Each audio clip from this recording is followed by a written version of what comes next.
Nə topdu, nə qoldu, nə sağdı, nə də soldu. Traktor bir kitapdı, düşüncədir bir yoldu. Təbriz, Ərdəbil, Zəncan, Urmumiyana, Həmədan.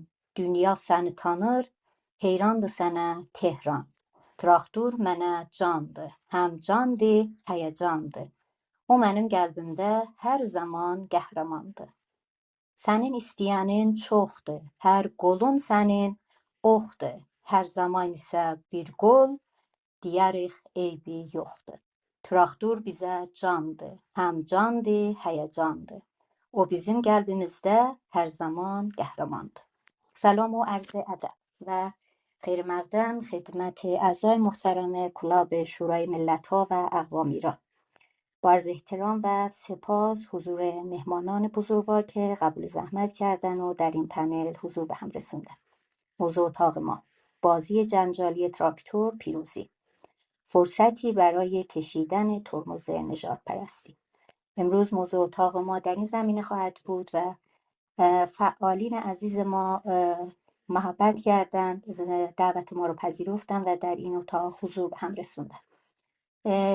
همونطور که میدونیم فوتبال فقط یک ورزش نیست، بلکه بستری برای نمایش فرهنگ، همبستگی و همچنین چالش‌های اجتماعی هست. امروز در این خصوص موضوع اصلی ما در خصوص نژادپرستی خواهد بود، ولیکن در مورد عموما در ایرانی مسئله دامنگیر هست، ولیکن ما امروز به بخشی که اتفاقی که در بازی جنجالی پیش اومد در بین تراکتور و پیروزی به اون پرداخت خواهیم کرد. از لحاظ اینکه همیشه ما اتاقمون رو زمانشون اعلام میکنیم، پنجشنبه 18 بهمن ماه 1403 و 6 فوریه 2025 هستیم. صدای ما رو در این روز میشنوین از کلاب هاوس. ولیکن ما مهمانهای عزیزی رو داریم. البته من فکر کنم 2 تا از مهمانها هنوز به ما نپیوستند، آقای مهندس راشدی و جناب آقای افشار سلیمانی. ولیکن سخنران امروز ما خانم دکتر ژاله تبریزی خواهند بود، مدیر اجرایی جمعیت حقوق بشر آذربایجان ارک و عضو شورای مشورتی اکوسوک. ایشون میدونین که اون در نقش حقوق بشری، در بخش حقوق بشری نقششون رو دارن به خوبی افعا میکنن، همونجوری که میدونین به قوانین و کنوانسیون های بین المللی حقوق بشر کاملا مسلط هستن و در این خصوص سال هاست که دارن مبارزه میکنن. ولیکن در اون بخش ما از ایشون بیشتر خواهیم شنید. آقای افشار سلیمانی سفیر پیشین ایران در آذربایجان و پژوهشگر مسائل روسیه و منطقه که میتونن بحث رو در بعد بین المللی و دیپلماتیک بررسی کنن با توجه به تجربه‌های گسترده‌ای که در سیاست خارجی و روابط بین الملل دارن. جناب آقای مهندس راشدی رو خواهیم داشت امروز در استیج، محقق و نویسنده و فعال مدنی آذربایجان که ازشون خواستیم که از ابعاد دیگری به بحث درباره نژادپرستی و مسائل اجتماعی و اتفاقاتی که در فوتبال ایران افتاده بهش بپردازن. ایشون به عنوان فعال مدنی دیدگاهی میتونه خوبی داشته باشه در خصوص حقوق بشر، عدالت اجتماعی و نقش فعالان مدنی در این تغییرات اجتماعی. جناب آقای دکتر رحیم آقبایراق هممون میشناسیم، 2 هفته یک بار صدای ایشون رو و مطالب ایشون رو ما میشنویم و خیلی یاد میگیریم. نویسنده و محقق تاریخ آذربایجان باستان و سومرشناس ما. تاریخ ایران رو هم ایشون محقق و نویسندش هستن، چندین کتاب هم دارن. از بخش بلکه تاریخی، البته ایشون اونقدر مسلط تو بعضی مباحث هستن که میدونن به صورت کامل میتونن به این مسئله بپردازن از تمام ابعاد. جناب آقای دکتر رضا مریدی هممون میشناسیم، آقای دکتر رو وزیر سابق علوم و نوآوری اونتاریو و نماینده سابق پارلمان همین استان، یک چهره برجسته ترک کانادایی من میتونم بگم. به جز تجربه‌های مدیریتی که تو در کشور کانادا دارن، یک کشور چند فرهنگی مثل کانادا رو دارن، از اون بود مسائل مهاجرت، تبعیض نژادی و سیاست‌های اجتماعی رو از ایشون بالاخره سوال خواهیم کرد. جناب آقای سعید اسلامی تخصصشون در جامعه شناسی و زبان شناسی اجتماعی، استاد سابق مؤسسه آموزش عالی پژوهش تهران، دانشگاه آزاد تبریز تهران و مدیر انتشارات بین‌المللی جامعه شناسان پژوهشگر اجتماعی در تورنتو. کتاب‌هایی رو دارن در خصوص نظریه‌های جامعه شناسی، روانشناسی، علوم اجتماعی، متون تخصصی، جامعه شناسی و جامعه شناسی ادبیات. من از اینکه اینها رو گفتم و خواستم در جریان باشیم ما از چه ابعادی به مسئله خواهیم پرداخت. مایک رو هدایت میکنم سمت عزیز اوزگور و ایشون برای ما بگن که ما از کدوم پلتفرم ها الان در واقع دوستان میتونن به جز کلاب هاوس ما رو بشنون. بفرما اوزگور، مایک بفرما. خیلی ممنون کیمیا خانم. با سلام حضور دوستان و اساتید محترم، در خدمت شما هستم که بگم که صدای ما از کدام پلتفرم ها در حال حاضر به طور زنده داره پخش میشه. رادیو هارای از وبسایت های harai.net و harai-radio.net به طور زنده داره همکنون پخش میشه.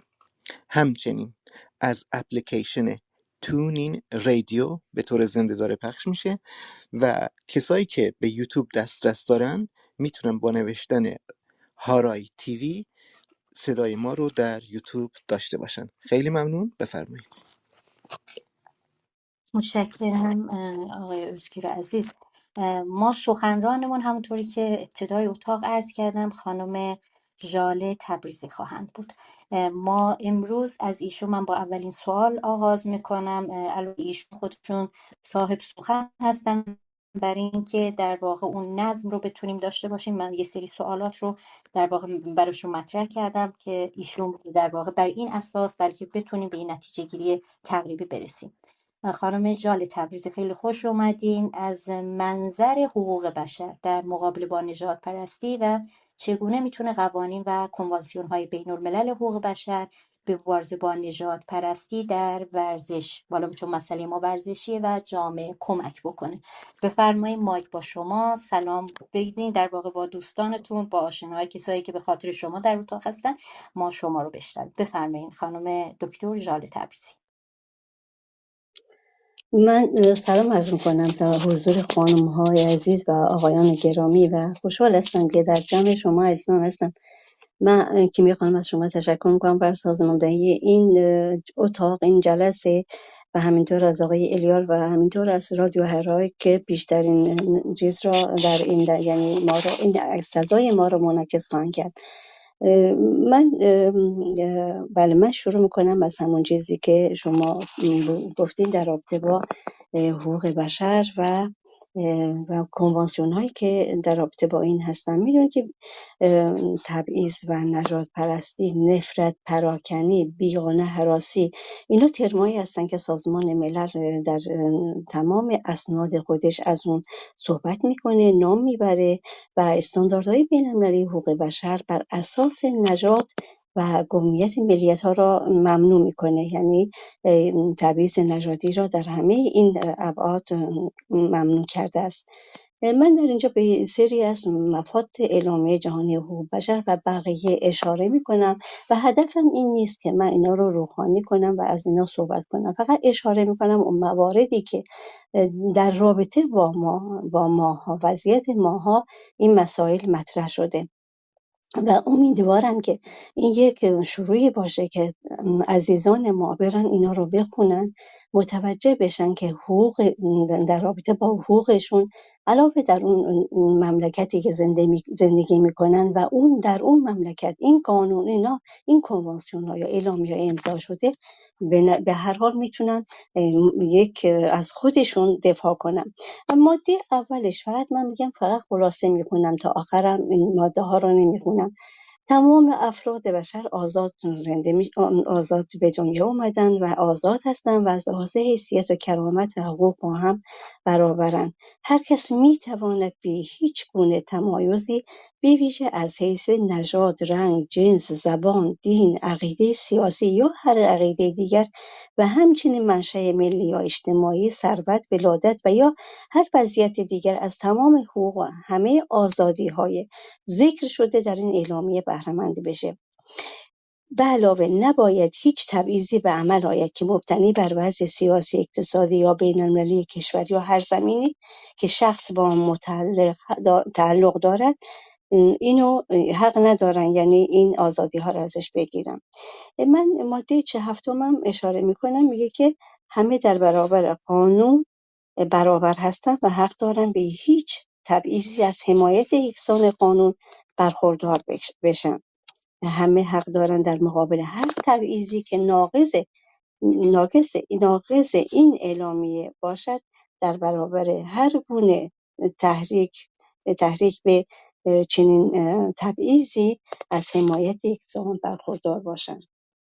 بنابراین این اگر تا آخر این اعلامیه بخونیم، بازم نگاه میکنیم که اون مطالب و اون خواسته های خودمون رو میتونیم پیدا کنیم.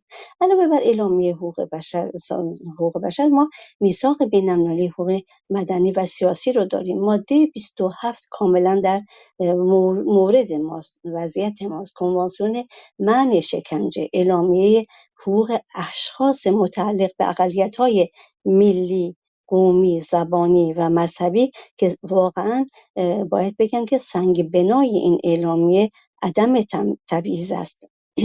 و یا از همه مهمتر اعلامیه دوربند و برنامه اقدام هست که سازمان ملل برای مبارزه با نژاد پرستی، تبعیض نژادی، بیگانه هراسی و عدم تحمل مرتبط با آن در سراسر جهان هستش. و این بسیار مهمه، واقعا مهمه، چون چندین بار در رابطه با این جلسه میذارن و از دولت ها میخوان که به این اعلامیه پایبند باشن. این اعلامیه در اعلامیه دوربند و برنامه اقدام مخالفت خود را در رابطه با استثمار، بردهداری، تبعیض نژادی و نژاد پرستی اعلام داشته. در این راستا موفقیت‌های زیادی در کشورهای مختلف داشته است. این اعلامیه اقلیت‌های ملی، قومی، زبانی و مذهبی را در رده قربانیان نژاد پرستی قرار داده است و این در چندین بخش تکرار شده. اگر واقعا کسی به 6 زبان این ترجمه شده است. من فکر کنم هر کس انگلیسی هم ندونه میتونه باز هم خلاصه ای از این به فارسی پیدا کنه. و همینطور انزجار خودش رو از دولت‌هایی که در قانون‌های خودشون، یعنی قانون‌های اونها نوشته های آنها تبعیض‌آمیز است و اعلام کرده که ما از این قوانین انزجار خودمون رو اعلام میکنیم. کنوانسیون بین‌المللی رفع هر گونه تبعیض نژادی، این کمیته بسیار مهمه، متشکل از کارشناسان و یعنی کارشناسان مستقلی هست که مسئولیت نظارت بر اجرای کنوانسیون بین‌المللی برای توسط کشورهای عضو زیر نظر اینا هستن و جلساتی میذارن و از البته این جلساتی که میذارن این گزارش هایی است که دریافت میکنن. وقتی کسی گزارش نده سراغ اون دولت هم نمیرن. اینجاست که نقش انجوها، سازمان های غیر دولتی برجسته میشه. سازمان های غیر دولتی حقوق بشری یکی از وظایفشون همینه که این گزارش هایی که نقض حقوق بشر در کشورشون رو گزارش کنن. بدون این گزارش ها اینا حق ندارن برن سراغ اون. این باید یه سندیت داشته باشه در دستش. بنابراین خیلی مهمه این چیز. و بعد کنوانسیون حقوق کودک هستش که و علاوه بر اینها من باید اینم بگم که در هر از گاهی وقتی این نقض حقوق بشر، این تبعیض‌ها زیاد میشه یا مشکلات، این جنگ‌ها زیاد میشه، سازمان ملل مرتب بر اینها قطعنامه‌هایی میدن. یعنی برای اینا به اضافه همه اینا که من میگم به اضافه اون قطعنامه‌هایی که براشون در 2023 2022 2021 چیز شده، اینا هم شامل اونا میشن. ولی از دولت‌ها هم بازم میخوان که با این قطعنامه اگه موافقن امضا کنن. اما من همه میگم هدفم اینجا اشاره به این اعلامیه ها اینا واقعا اینه که ما یه مقدار حساس باشیم به این مسئله. مثلا در رابطه با همین کمیته تک تک ما میتونیم بریم شکایت کنیم. در سایتشون فرم‌های جمعی و گروهی و فردی رو دارن. منتها این گزارش وقتی شکایت میکنین باید سندیت داشته باشه، یعنی شما نمیتونین هر چیزی رو همینجوری بنویسین، باید واقعا سند بدین که این اتفاق، این نقض حقوق بشر، این تبعیض نژادی و نژاد پرستی اتفاق افتاده.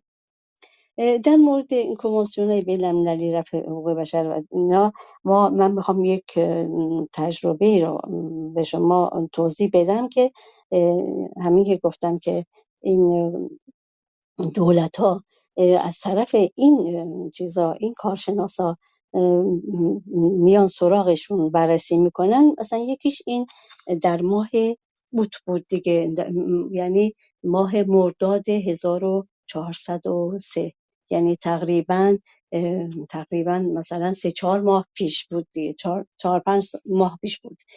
ما در این مسئله، در این شرکت داشتیم به دلیل اینکه ما هم جزو شکایت کنندگان از ایران بودیم در رابطه با نقض حقوق بشر و نژاد پرستی در ایران. ما گزارشمون رو در رابطه با این مسئله داده بودیم، در رابطه با مسئله زبان، در رابطه با همین مسئله فوتبال که هست، تلویزیون و رادیو که از مدیا مرتب ما رو توهین میکنن. ما بالاخره این موجب شده بود که نه تنها ما و اقلیت‌های ملی دیگری هم داده بودن، ما مرتب به اینا گزارش میدیم چون اینا ما رو گوش میکنن، هم در رابطه با اقلیت‌های ملی و زبانی که فقط برای ما نوشته شده. نتیجتا این چند تا 3-4 تا از اینا یا دوربن، اینا چیزایی هستن، کمیته هایی هستن که ما رو گوش میکنن چون برای همین مسئله شدن و ما رو قربانی این تبعیض ها میدونن. نتیجتا این بررسی به وجود اومد و در این اجلاس که ما هم شاهدش بودیم، نقض حقوق بشر در ایران بررسی شد. این بررسی، من میخوام بگم که جمهوری اسلامی وقتی با ماها روبروست، خیلی با ما مثلا خیلی از بالا برخورد میکنه که و تازه ماها رو نمیشنوه وقتی میگیم نقض حقوق بشر اینجا وجود داره اینا، ولی اونجا وقتی صحبت میشد خیلی ضعیف بود و تمام تلاش میکردن که بگن که در ایران نقض حقوق بشر وجود نداره و ما شما رو گوش میکنیم. هیئت نمایندگی ایران که اومده بود شامل نمایندگان از وزارت امور خارجه بود، از آموزش پرورش بود، کار بود، فرهنگ و ارشاد اسلامی بود، از مجلس بودن، قوه قضاییه، شورای عالی حقوق بشر و معاونت امور زنان و خانواده نیز جز این هیئت نمایندگی بودن که در سازمان ملل در ژنو شرکت کرده بودند. در جریان گفتگو هیئت نمایندگی تاکید کرد که در ایران تبعیض سیستماتیک وجود نداره. قانون اساسی حقوق تمامی مردم را تضمین میکنه و سازوکارهای متعددی برای تحقق این حقوق وجود داره. همچنین بر اهمیت ادغام اقلیت‌های قومی و مذهبی در زندگی کشور تاکید شد. هیئت نمایندگی واقعا اینجاش برای ما خیلی مهم بود. گفت که ابراز تأسف کرد که کمیته برخی اطلاعات را منعکس میکنه که واقعیت در این واقعیت نداره و این از سازمان‌های حقوق بشری هستش که شما گرفتین و اینا همیشه درست نمیگن و ما اونجا بودیم، ما میدونیم که درست میگیم، ما میدونیم که اون چیزایی که مطرح کردیم سندیت داره، وگرنه کمیته به اونا نمیرسید چون کمیته اونا کارشناس هستن. وقتی یک گزارش رو میخونن به عمق اون گزارش میرن میگردن میرن میپرسن، بعد با ایران تماس میگیرن. حتی ما اون چیزی که نوشته بودیم اینا بیشتر از اون تحویل جمهوری اسلامی دادن. گفتن در ایران ترک‌های آذربایجان هست و خود ترک‌های دیگری هم وجود دارد. یعنی اینو هم تا اینا تحقیق کرده بودن. ما گفته بودیم در ایران ترک‌های آذربایجان هستن و ترک‌های دیگری هستن، حتی اونا رو بررسی کرده بودن و با تایید نوشته بودن که در مناطق مختلف ایران این ترک‌ها هم هستن. نتیجتا میخوام بگم که این تماما اونا خواستن این مسائل رو دروغ بگن. در این اجلاس کمیته مبارزه با تبعیض نژادی تماما تکرار میکرد که ما نگران رفتار ایران با اعضای اقلیت‌های ملی هستیم، چون شما رفتار غیر انسانی با اونا دارین و نفرت نژادی قومی رو شما تشویق میکنین. و مرتب سوال میکرد آیا ایران میخواهد یک قانونی تصویب کند که همه در این چیز باشند، تمام این موارد نقض حقوق بشر رو اجرا کنن، یعنی در برنامهشون بذارن که یه دونه باشه. به این مسئله خیلی تاکید داشتن و دوباره میپرسید ولی جواب نمیدادن. اینا میگفتن قصد داره که بالاخره یک قانون ضد تبعیض واحدی را تصویب کنه که تمام جنبه‌های این تبعیض را پوشش بده و در موقع سوال کردن میگفتم ما داریم، ولی هیچ وقت میدونین که 2 ماده کوچیکی دارن که اینو هیچ وقت اجرا نکردن. ولی غیر از اینا اون چیزی که کمیته از اونها میخواست خیلی بالاتر از اون بود. بالاخره آقای بحرینی بالاخره این بحثا بالا گرفت و موضوع دادگاه مطرح شد که غیر فارسا به مترجم، ما اینو بارها گفته بودیم که در آذربایجان وقتی آدمای حتی معمولی رو میگیرن برای خطایی، اینا فارسی بلد نیستن، در نتیجه اینا مترجم نمیدن و اینا چیزایی رو به اینا میدن امضا میکنن که اینا خودشونو تو زندان میبینن، فرداش خودشونو تو زندان میبینن که یعنی کاری که انجام ندادن اونو زیر اونو اینا میدن امضا میکنن. اینا فارسی بلد نیستن. ما از مردمان باسواد صحبت نکردیم، از مردمانی که کم سواد هستن و بی سواد هستن صحبت کردیم که در آذربایجان خیلی هستن و در اطراف آذربایجان یعنی در دهات آذربایجان. ما از حقوق اونا هم دفاع کردیم که بالاخره و اینو از اونا پرسیدن که شما آیا برای اینا مترجم میدین؟ ازشون پرسیدن شما اصلا در خصوص اینا آیا این اجازه دادین که این کنوانسیون ها به زبان های اونها ترجمه بشه که اونا بتونن راحت تر بخونن و متوجه بشن؟ به هر حال این من هر چقدر از این جلسه بگم، اون جلسه 3 روز طول کشید کمتره، ولی اون چیزی که میخوام بگم که جمهوری اسلامی در حتی او میدونه که تبعیض اونجا هست، میدونه نژاد پرستی هست، ولی تماما زیر اون رفت. آقای بحرینی که نماینده دائم جمهوری اسلامی ایران در سازمان ملل متحد در ژنو هستش، گزارش خودش وقتی از ایران صحبت می‌کرد گفت ایران از نظر تاریخی از جوامع قومی مختلفی تشکیل شده، در عین تنوع یک پارچه هستند. هیچ یک از گروه‌های قومی اقلیت محسوب نمی‌شود و بدون در نظر گرفتن قبیله یا گروه قومی که به اونا تعلق دارن، ما رنگشون یا زبانشون و سایر ملاحظات از این دست نمیتوانن مبنایی برای برخورداری از امتیاز خاص باشن و این چیزی بود که ایشون مطرح کردن. بازم تاکید کردن آقای بحرینی که ایران تلاش‌های گسترده برای اجرای مفاد کنوانسیون رفع تبعیض نژادی و توصیه‌های مرتبط با آن انجام داده.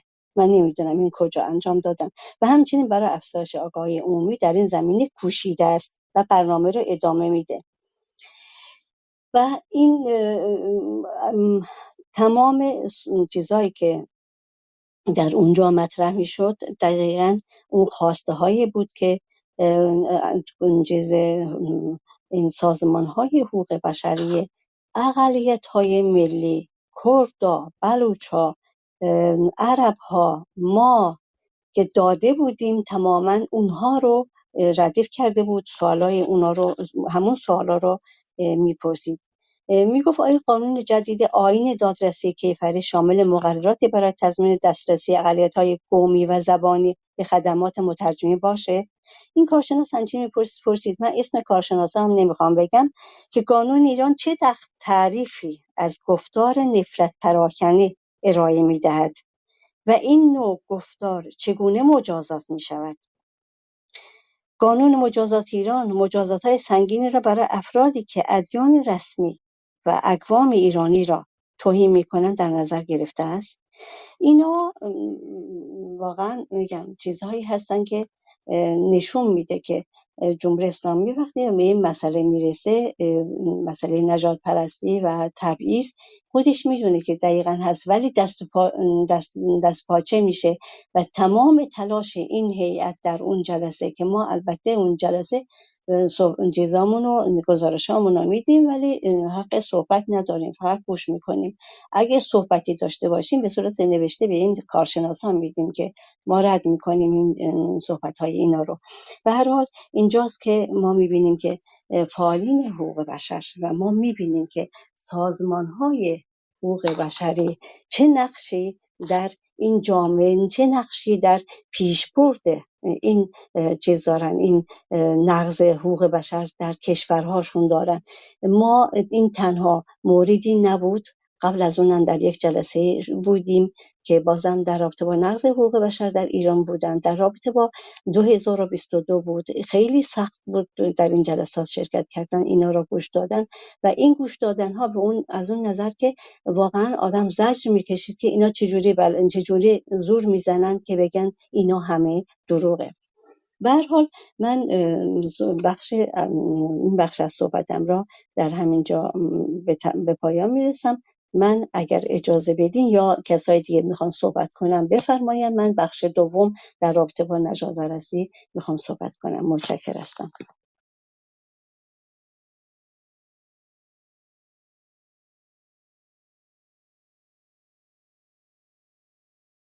متشکرم از معرفی میهمانا و سلام ویژه به تک تک شنوندگان اتاقمون. دارم خوش آمد میگم به جناب آقای دکتر رضا مریدی، کیمیا خانم که شمه ای از افتخارات ایشون و سایر مهمانهای ما رو تو اتاقمون رو گفتن. همچنین خانم دکتر ژاله تبریزی، جناب آقای رحیم آقبایراک، دکتر سعید اسلامی و دوست و یار گرامی ما جناب آقای مهندس حسن راشدی.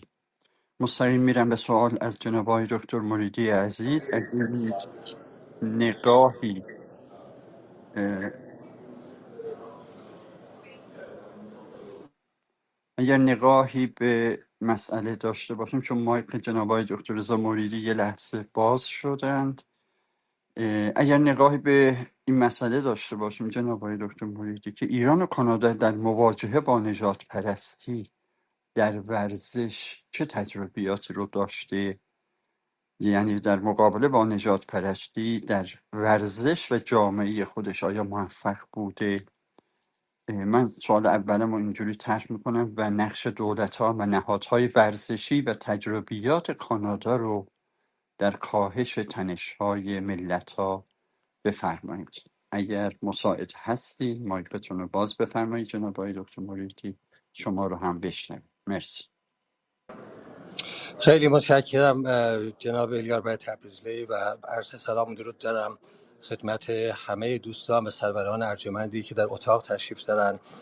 بعضی از دوستانی که من دیدم مقیم کانادا هستن و قطعا با قوانین و مقررات کانادا آشنایی کافی و کامل دارن در ارتباط با مسائل حقوق بشر و قوانین به اصطلاح ضد نژاد پرستانه در کانادا، نه تنها در ارتباط با میدانهای ورزشی بلکه حتی در هر نقطه‌ای که هر کانادایی هست، حتی در خیابان، نمیدونم محل کار، در خانه، هر جایی که هست، به هر حال قوانین بسیار مدون کانادایی در ارتباط با ضد نژاد پرستی همه جا جاری و ساری هست، تا این حد که جناب الیار اینجا حتی یک کسی نمیتونه از یک شخصی بپرسه، طبق قانون عرض میکنم، طبق قانون که البته علاوه بر قانون فرهنگ جامعه هم شده، چون قانون یه مسئله است، فرهنگ جامعه هم یه مسئله دیگری است، ولی اینجا خوشبختانه هم فرهنگ و هم قانون هر دو در راستای هم عمل میکنن و میخواستم عرض کنم که حتی در کانادا شما نمیتونید از یک شخصی سنش رو بپرسید، نمیتونید ازش سوال بکنید که شما ازدواج کردید یا مجردید، نمیتونید ازش دینش رو سوال بکنید، نمیتونید ازش سوال کنید که شما کجا دنیا اومدید، نمیتونید ازش بپرسید که اصلیت و تبار شما چی هست، مگر اینکه خب خود اشخاص با هم دیگر دوستانه این صحبت‌ها رو پیش بکشن. منظور این است که در واقع انقدر قوانین در کانادا و فرهنگ در کانادا پیشرفته هست که هیچ کسی رو نمیشه به خاطر اینکه مثلا مذهبش، به خاطر تبارش، به خاطر رنگ پوستش، به خاطر سنش، به خاطر وضعیت ازدواجش، نمیشه به هیچ وجه حتی شما سوال نمیتونی از اون شخص بکنی تا چه رسد که بخوای به اون شخص طعنه بزنی یا بخوای که مثلا در یک میدان ورزشی اون حرکت بسیار بسیار ناپسند، نادرست، احمقانه که بخشی از تهرانیان متاسفانه در مورد بازیکنان تراکتور در تهران مطرح کردن، اصلا نمیشه این حرفا در اینجا میان آورد. البته در ایران متاسفانه در بین ایرانیان و علل خصوص در بین تهرانیان این مسئله نجات پرستی مسئله دوران جمهوری اسلامی نیست، از قبلا بوده و شما اگر شعر معروف شهریار رو هم که همه شنیدیم که میگه که الا تهران یا خرتوی یا من و بقیه داستان، خب این نشون میده که از قدیم هم این مسئله بوده. متاسفانه من تقریبا میشه گفت 1/3 عمرم رو در تهران گذروندم، گرچه تهران همش هموطنان فارسی ما اونجا زندگی نمیکنن، شاید نصف تهران هموطنان ترک ما باشن و بقیه ایرانی در اونجا زندگی میکنن، ولی متاسفانه فرهنگ نجات پرستی در تهران از اون موقعی هم که بنده بودم حدود شاید 35 سال پیش از این اونجا واقعا عود کرده بود. ما میدیدم که مثلا میگن که خب فلانی رو ولش کن دهاتیه، یا فلانی رو ولش کن بازاریه، یا فلانی رو ولش کن نمیدونم پایین شهریه. این همه متاسفانه فرهنگ نژاد پرستی، فرهنگ خود بزرگبینی، فرهنگ توهم در بین ایرانیان کلا بسیار در رده بسیار بسیار بالایی هست و این رو نمیشه تنها با وضع قوانین حل کرد. البته قوانین لازم و ضروری هست بدون شک بدون تردید، ولی فرهنگ سازی هم باید بشه در بین ایرانیان که هیچ کسی، هیچ انسانی از انسان دیگر بالاتر نیست. گاهن گفته میشه که ایرانیان باهوش. من دوستی دارم، یکی از همدوره‌ای‌های سابق من در انگلستان که وقتی با هم ما محصل بودیم، ایشون اومده بود اینجا، برگشت یه روز سالها پیش از این گفت که فلان ایرانی‌ها از بقیه مردم دنیا یه سر گردن بالاترن. بعد من خب خیلی تعجب کردم، یه شخصی که خودش درجه دکترا داره در یکی از رشته‌های علمی مدت‌ها در خارج زندگی کرده یک همچین بیانی میکنه که البته به ایشون گفتم که مواظب باشه اگر این صحبت رو در خیابان بکنه به عده بشنون چه بسا که شما رو بگیرن، برای اینکه جرمه. هیچ انسانی بالاتر از انسان دیگری نیست و ایرانیان هم هیچ چیزی بالاتر از مردم دیگر دنیا به هیچ وجه نیستن. به هر حال متاسفانه وضعیت این چنین است در ایران، ولی در کانادا درست کاملا نقطه مقابل اون هست. همه با همن، هیچ احدی به هیچ وجه حق نداره اگر کسی به کسی توهینی بکنه در دادگاه پیگیری میشه، پلیس میگیردش، دادگاه پیگیری میشه و برنامه‌های بعدیش هم که خب مشخصه دیگه جرم هست اینجا به کسی توهین کردن به هر شکلی. عرضم تمام شد جناب الیابه. الو. خیلی ممنونم از شما. بله پس شما جناب آقای دکتر رضا مریدی نژاد پرستی نهادینه شده در فرهنگ ایران رو بسیار مؤثر میدونید تا دستورالعمل‌ها و تصویب قوانین ضد نژاد پرستی که دولت‌ها حتی اگر بتونن که این قوانین رو در صحنه مجلس و مؤسسات اجرا کنن. چنین چیزی هستش که شما با این مثالی که زدید که در سطح دکترا و در جامعه مهاجری که همینجا ما هستیم هم چنین وضعیت اسفباری هستش. آیا این درسته جناب آقای موری؟ بله کاملا درسته جناب الیابه و این صحبت 10 سال و 100 سال هم نیست. دوستانی که شاهنامه فردوسی شاعر شهیر ایران رو خوندن میبینن که حتی فردوسی هم در اشعارش نسبت به ترک و عرب و همینطور نسبت به زنها خب تاخت تاز میکنه و ترک ستیزی و عرب ستیزی و حتی زن ستیزی در جامعه ایران از سابقه بسیار طولانی داره. در ادبیات ایران هم متاسفانه خب بوده و هست، هنوزم هست دیگه. خب ما اینا رو میبینیم. یا یکی از ادبای معروف فعلی ما، یکی از این اساتید ادبیات فارسی، من نمیخوام اسم ببرم، ایشون صحبتی کرد سالها پیش از این که میگه غیر از فارسی هر کسی هر زبانی داشته باشه، من مثلا فلان کاری میکنم با اون زبان. خب اینا شما میبینید یک کسی که ادیب هست یک همچین حرفی رو میزنه، چه انتظاری هست از عامه مردم. بنابراین بله، در ایران متاسفانه خود بزرگبینی، دیگر ستیزی، توهم، نه تنها در بین افراد معمولی جامعه، در افراد تحصیل کرده جامعه، در بین بعضی از ادبا، چه رسد که سیاستمداران ایران خود بزرگبینی فکر میکنن که مثلا مردم دنیا هیچن، همه به قول معروف آسمان پاره شده و ایرانی اومدن پایین. خب این خود بزرگبینی و توهم یه مقداری سمت میکنه میره به سمت نجات پرستی و آثارش رو در خوب نشون میده دیگه. در کوچه، خیابون، مدرسه و بقیه جاها خودش رو نشون میده. متاسفانه فرهنگ سازی در ایران باید توأم با وضع قوانین بسیار محکم و اجرای قوانین در ایران باید بشه. در ایران البته دموکراتیک آینده از این حکومت فعلی به هیچ وقت انتظار نمیشه داشت.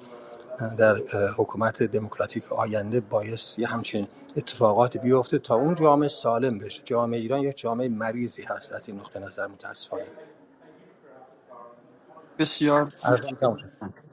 ارادتمندم. پس البته منظور جناب عالی دکتر شفیعی کدکنی بود که عبارت زشتی که به کار برد در زبان و لهجه دیگر ملت‌ها و حکایت تلخ فرهنگی که ما اخیراً در مزار زندیات دکتر غلامحسین سایزی رو شاهد بودیم.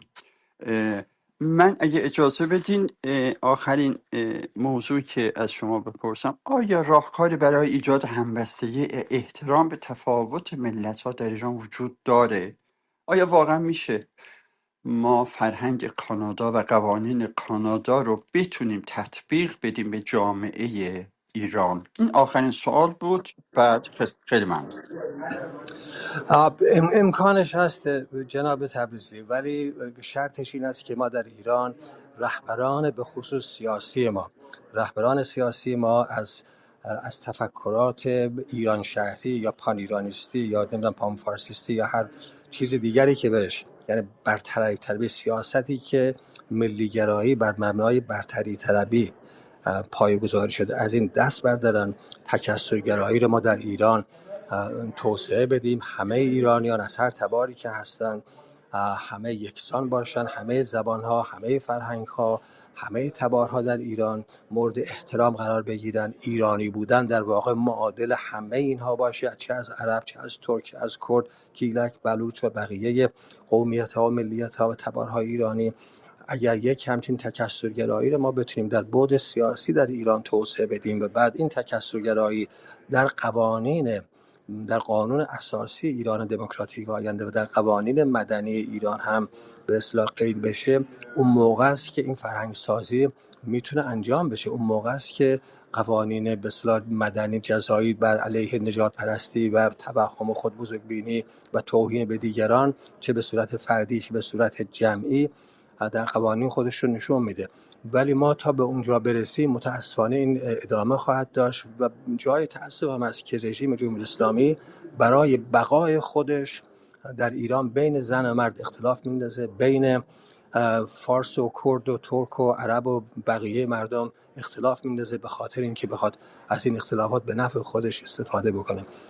ما الان دیدیم که در همین حرکت بسیار زشتی که چند دختر تهرانی در مورد تراکتور انجام دادن در تهران، دولت عکس العمل خیلی خیلی نرمی نشون داد، خیلی خیلی نرمی نشون داد. تا چند روزی که اصلا همشون کرولال بودن، بعدم یک حرکت‌های خیلی سوری انجام دادن. خب این نشون میده که خود اینها مشوق این قضیه هستن.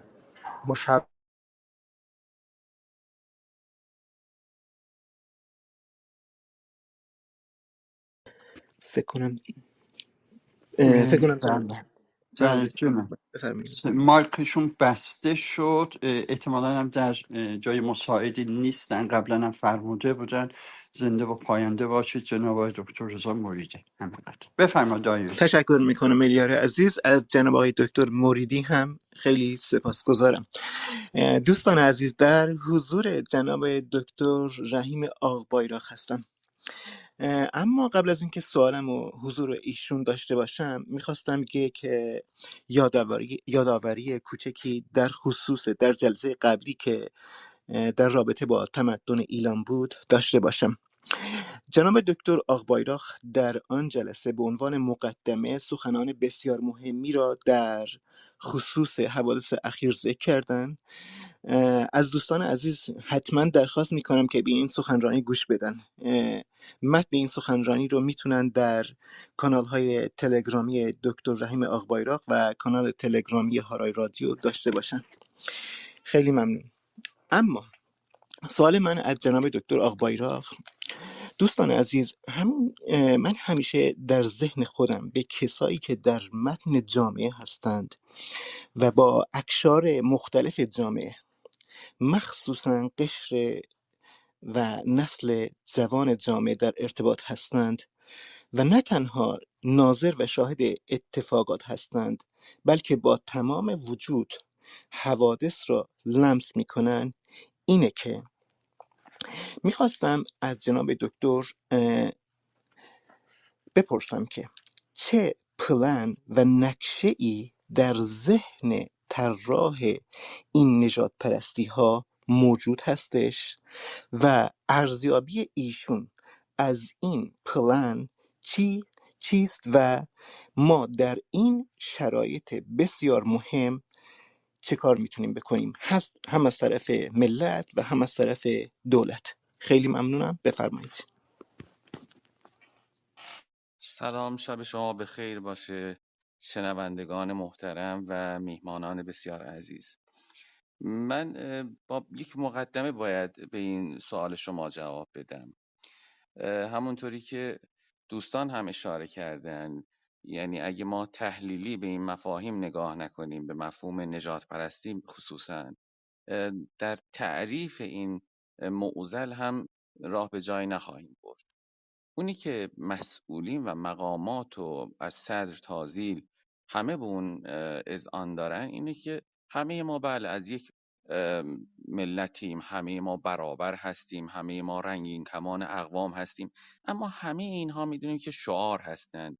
وقتی در عمل یک انسان، یک بچه، مثلا یک بچه پنجم ابتدایی رو در نظر بگیریم که احساس میکنه ای بچه ترک، ای بچه عرب، ای بچه کرد، ای بچه بلوچ، تو داری زبان منو یاد میگیری. یعنی مجبوری در مدرسه به زبان من جغرافیا رو یاد بگیری، به زبان من ریاضیات رو، تاریخ رو و ادبیات من رو یاد بگیری، شعرهای زبان مادری من رو حفظ کنی. حتی یک آدم بزرگسال فارس زبان در نهاد خودش این شکل نگاه میکنه به مسئله که ای مثلا انسان ترک، ای مرد 35 ساله 45 ساله ترک، تو مجبوری شکایتت رو از من به زبان من بنویسی، تو مجبوری اسم مغازت رو به زبان من بنویسی، تو مجبوری تاریخ من و کوروش منو در کتاب‌هات یاد بگیری و از سلجوقیان پدران خودت اظهار نفرت کنی. تو باید اونها رو حفظ کنی، اونها رو امتحان بدی و پارسی قند هست. یعنی ما به صورت عملی این بذر رو در اونها کاشتیم. اونها گناهی ندارن، اونها یک ملتی هستن، یک قومی هستن که هر کسی جای اونها بود این توهم به اونها دست میداد که من از اینها برتریت دارم، من نسبت به اینها برتر هستم و اینها یک ریشه 100 ساله داره. اون موقعی که انگلیسی ها این بنا رو نهادن، یعنی از دربار قاجار شروع شد، تاریخ مفصلی داره که میگفتن رجل تهرانی در مقابل رجل آذربایجانی و اینها رقابت، عرصه رقابت بود تا اومده به امروز رسیده که در عرصه عوام ما، در ورزشگاه های ما، البته اون تماشاگران ما که من اغلبشون رو میشناسم آدم‌های عوامی نیستن. بسیاری از اونها آدم‌های ملی هستن، بسیاری از اونها تحصیل کرده هستند، حتی تحصیلات تخصصی دارن. در همه جای دنیا ورزش یک ابزار و وسیله استعماری هست.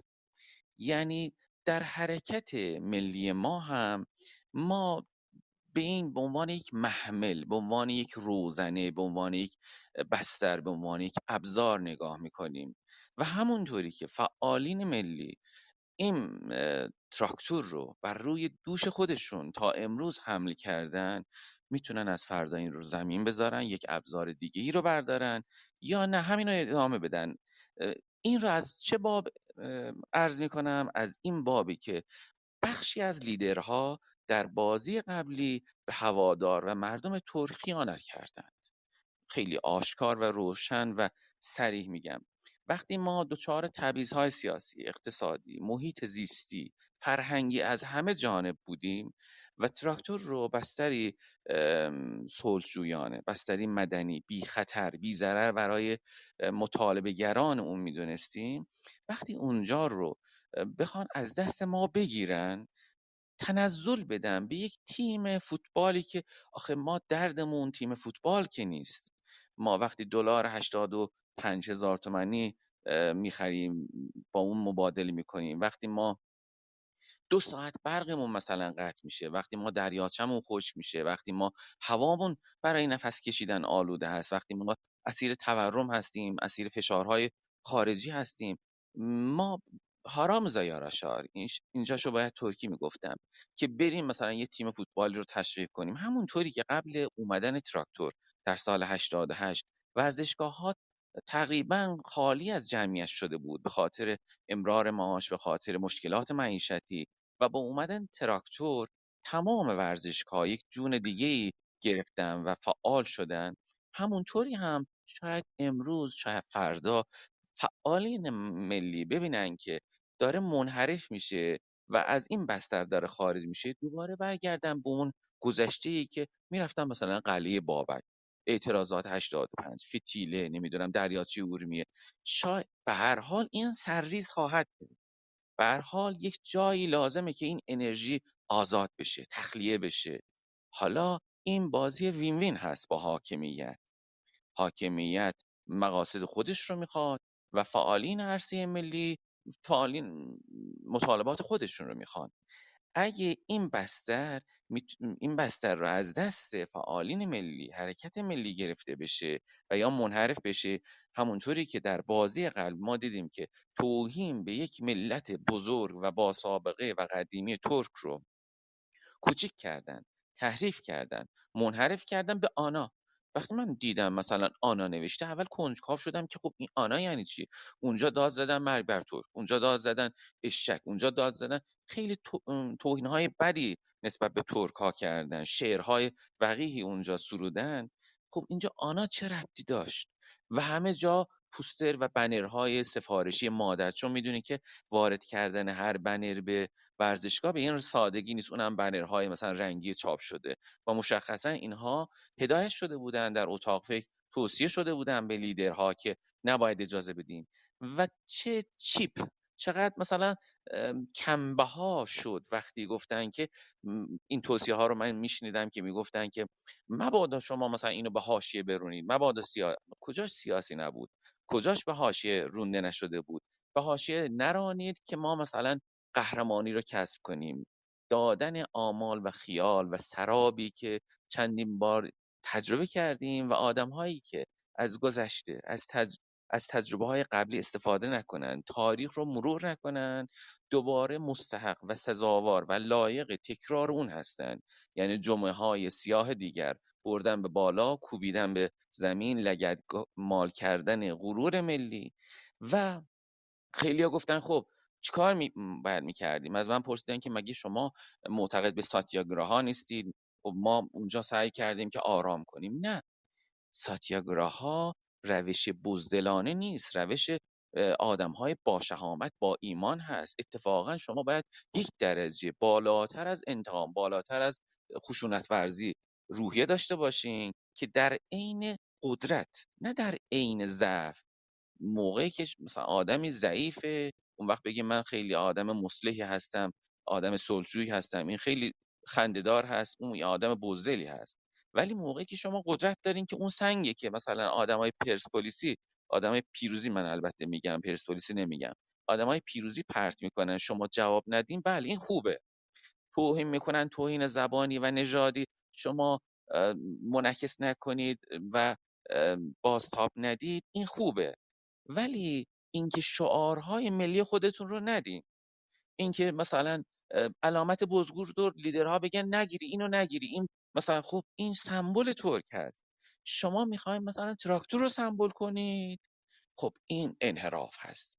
تراکتور سمبل ترک ها نیست.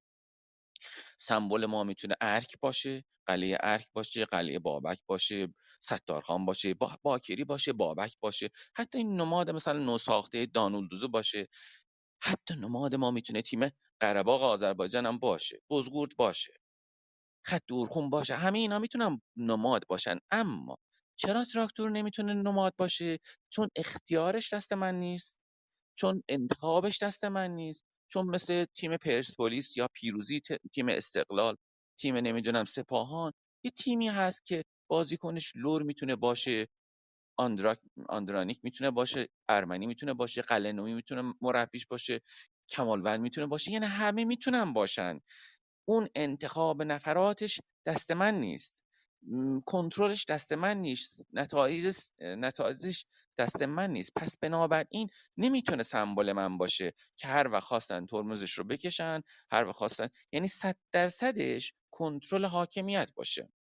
مثل تیم‌های دیگه شما نمیتونید در ایران، در تبریز مثلا یک مغازه سبزی فروشی باز کنید و شما بگین که بله من مستقلم، اون مجوزتون رو، اسمش رو، بهداشت، مالیاتش به هر حال به شما گیر میده اگه شما مستقل حرکت کنید. و اگه بخواید هر طوری خواستین اسمش رو بذارین، هر طوری خواستین اونجا مثلا بگین که رمزش رو مثلا ترکی بگین کارتتون رو، یا مثلا نوشته های مثلا به جای سیب زمینی مثلا یه رالما بنویسین، اذیتتون میکنن. حالا باشه یه تیمی که یک ملت 80 میلیون نفر ایرانی چشمش رو به اون دوخته، این مستقل باشه، این نمیتونه سمبل باشه، این میتونه فقط وسیله باشه. ببینید ما باید حواسمون جمع باشه، اول یادمون باشه که تراکتور سمبل آذربایجان نیست. اگه جا بزنن یک سمبل مصنوعی رو، شاید خیلی خوششون نیاد این حرفا، واقعیت ها رو بگیم. انسان ها وقتی درگیر شور هستن، این معلمین هستن که باید هشدار بدن، آگاه کنن. و منم معلمم. حالا یکی میخواد، حالا از شما از من نظر خواستید، من اومدم این اتاق نظرمو بگم، شاید یکی خوشش بیاد، یکی خوشش نیاد. اما به هر حال اون دختر خانمی که اونجا کتک خورده بود اومد به من نوشت که خب تشکری کرد. من نگاه کردم دیدم که قبلا به من یک واکنشی نشون داده. وقتی آقای احسان موحدیان، این ایران شهری معروف، آدرسش رو، تلفنش رو، خونش رو منتشر میکردن، من مخالفت کردم. گفتم که حتی دشمنم منم باشه، تهدید خانواده، تهدید امنیت اون کار درستی نیست. این خانم محترم اومده بود نوشته بود مخالفم.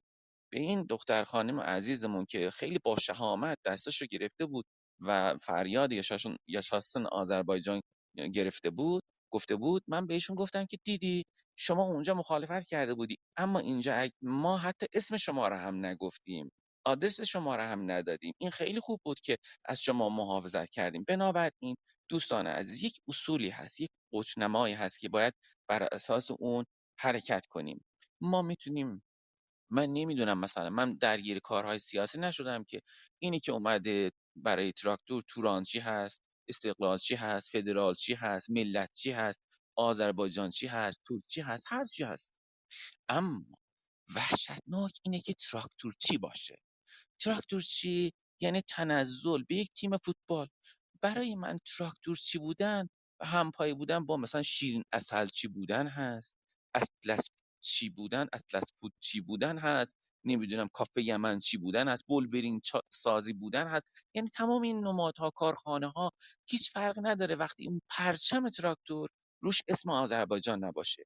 وقتی در دقیقه 15 مثلا تورتیلن مدرسه فریاد زدنشه. وقتی مثلا در دقیقه 25 آذربایجان قızları فریاد زدنش شده، یا در دقیقه 35 دقیقه، در دقیقه 55، در دقیقه 65، همه اینها خیلی مهم. اگه ما غافل بشیم از این شعارها، از این مطالبات و درگیر بشیم، اون وقت بله تخلیه فشار انجام میشه و برای حرکت ملی یک اسباب و آسیب و خطر هست. و میدونید الان حاکمیت جنبش اصلاحات به بنبست برخورد کرده، جنبش سبز به بنبست برخورد کرده، بازنشسته ها اعتراض میکنن، دلار، برق، مشغولیت اقتصادی، فشار خارجی، نارضایتی ها. و ما باید در نظر بگیریم همه اینها رو و نگران باشیم که بیارن محدود کنن همه این مطالبات رو در اسمی به نام تراکتور و ببرن بالا، بعد بکوبن به زمین، این جوان ما سرخورده بشه، این احساسات جوان ما جریحه دار بشه. الان من چرا تبریک نمیگم مثلا برد تراکتور رو، چرا تسلیت نمیگم؟ چون من نقشی نداشتم، من تأثیری ندارم. ولی من میتونم بگم که آها، قشقایی‌ها اومدن امروز در اصفهان حمایت کردن، به خاطر همین من تبریک میگم به این همبستگی. من میتونم تبریک بگم به اون 4 تا دختری که دهانشون رو چسب زده بودن.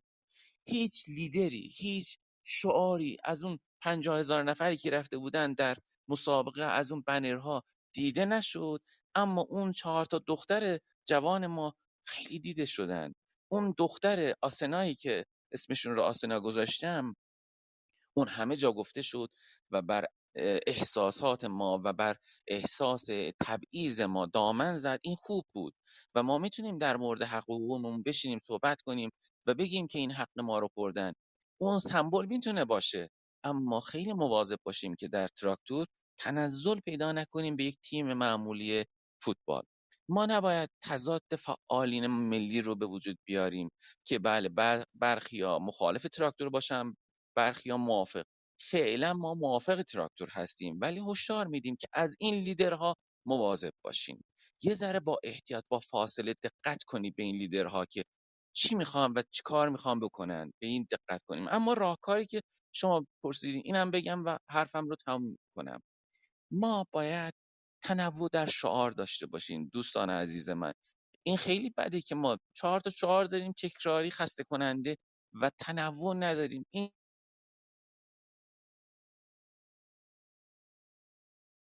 چسب زدن به دهان. پیشنهاد میکنم در بازی بعد، موقعی که همه پرچم ها رو میگیرن در اون سرود ملی، در شروع پرچم ها رو میگیرن، خب پارچه سیاه بگیریم به نشانی این که انسانیت، برابری، تبعیض در جامعه ما مرده، نجات پرستی برنده شده، توهین به ما شده و به نشانی این که حقوق من و فخر من، هویت من در حال مرگ هست، زبان من در حال مرگ هست. این پارچه سیاه بردنش به ورزشگاه خیلی آسونه، گرفتنش آسونه. میتونه 2 نفر اینو بگیره، با از اون عکس بگیرن. این شکلی چیزهایی که ببینید شاید این مثلا نگیره، شاید بگیره. اون شعارها، اون روش‌هایی که به دل مردم بشینه، اونا رشد میکنه و مثل همون علامت بزرگی که در ابتدای مسابقه همه میگیرن، یا دقیقه 15 مثلا تورکیل مدرسه که از مود نیفتاده و هرچند که صدا سیمانو سانسور کنه.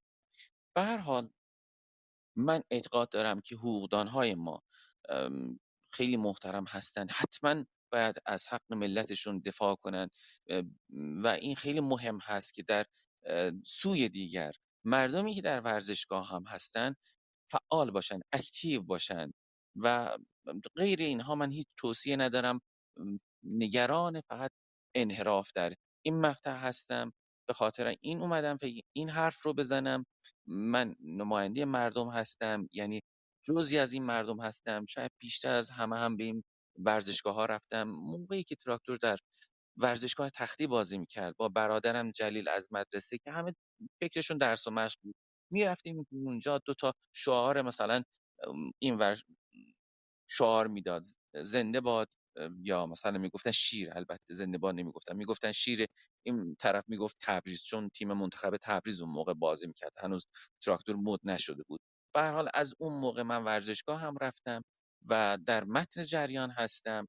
منتها باید این رو هم بگیم و نگران انحراف در شعارها و تقلیل تراکتور به یک فرقه و کالت باشیم که در جلسه قبل گفتم. پلن من این هست که تنوع در شعار داشته باشیم، روش ها رو تجدید نظر انجام بدیم و از انحرافی که احتمالاً تقلیل تراکتور به یک تیم معمولی باشه پرهیز کنیم. شب خوبی داشته باشین. خیلی ممنون.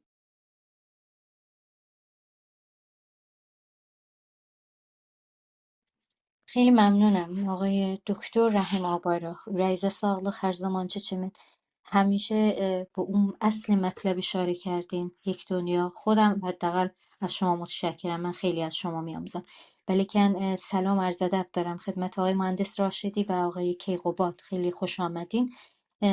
البته ما سخنران ما خانم ژاله تبریزی هستن.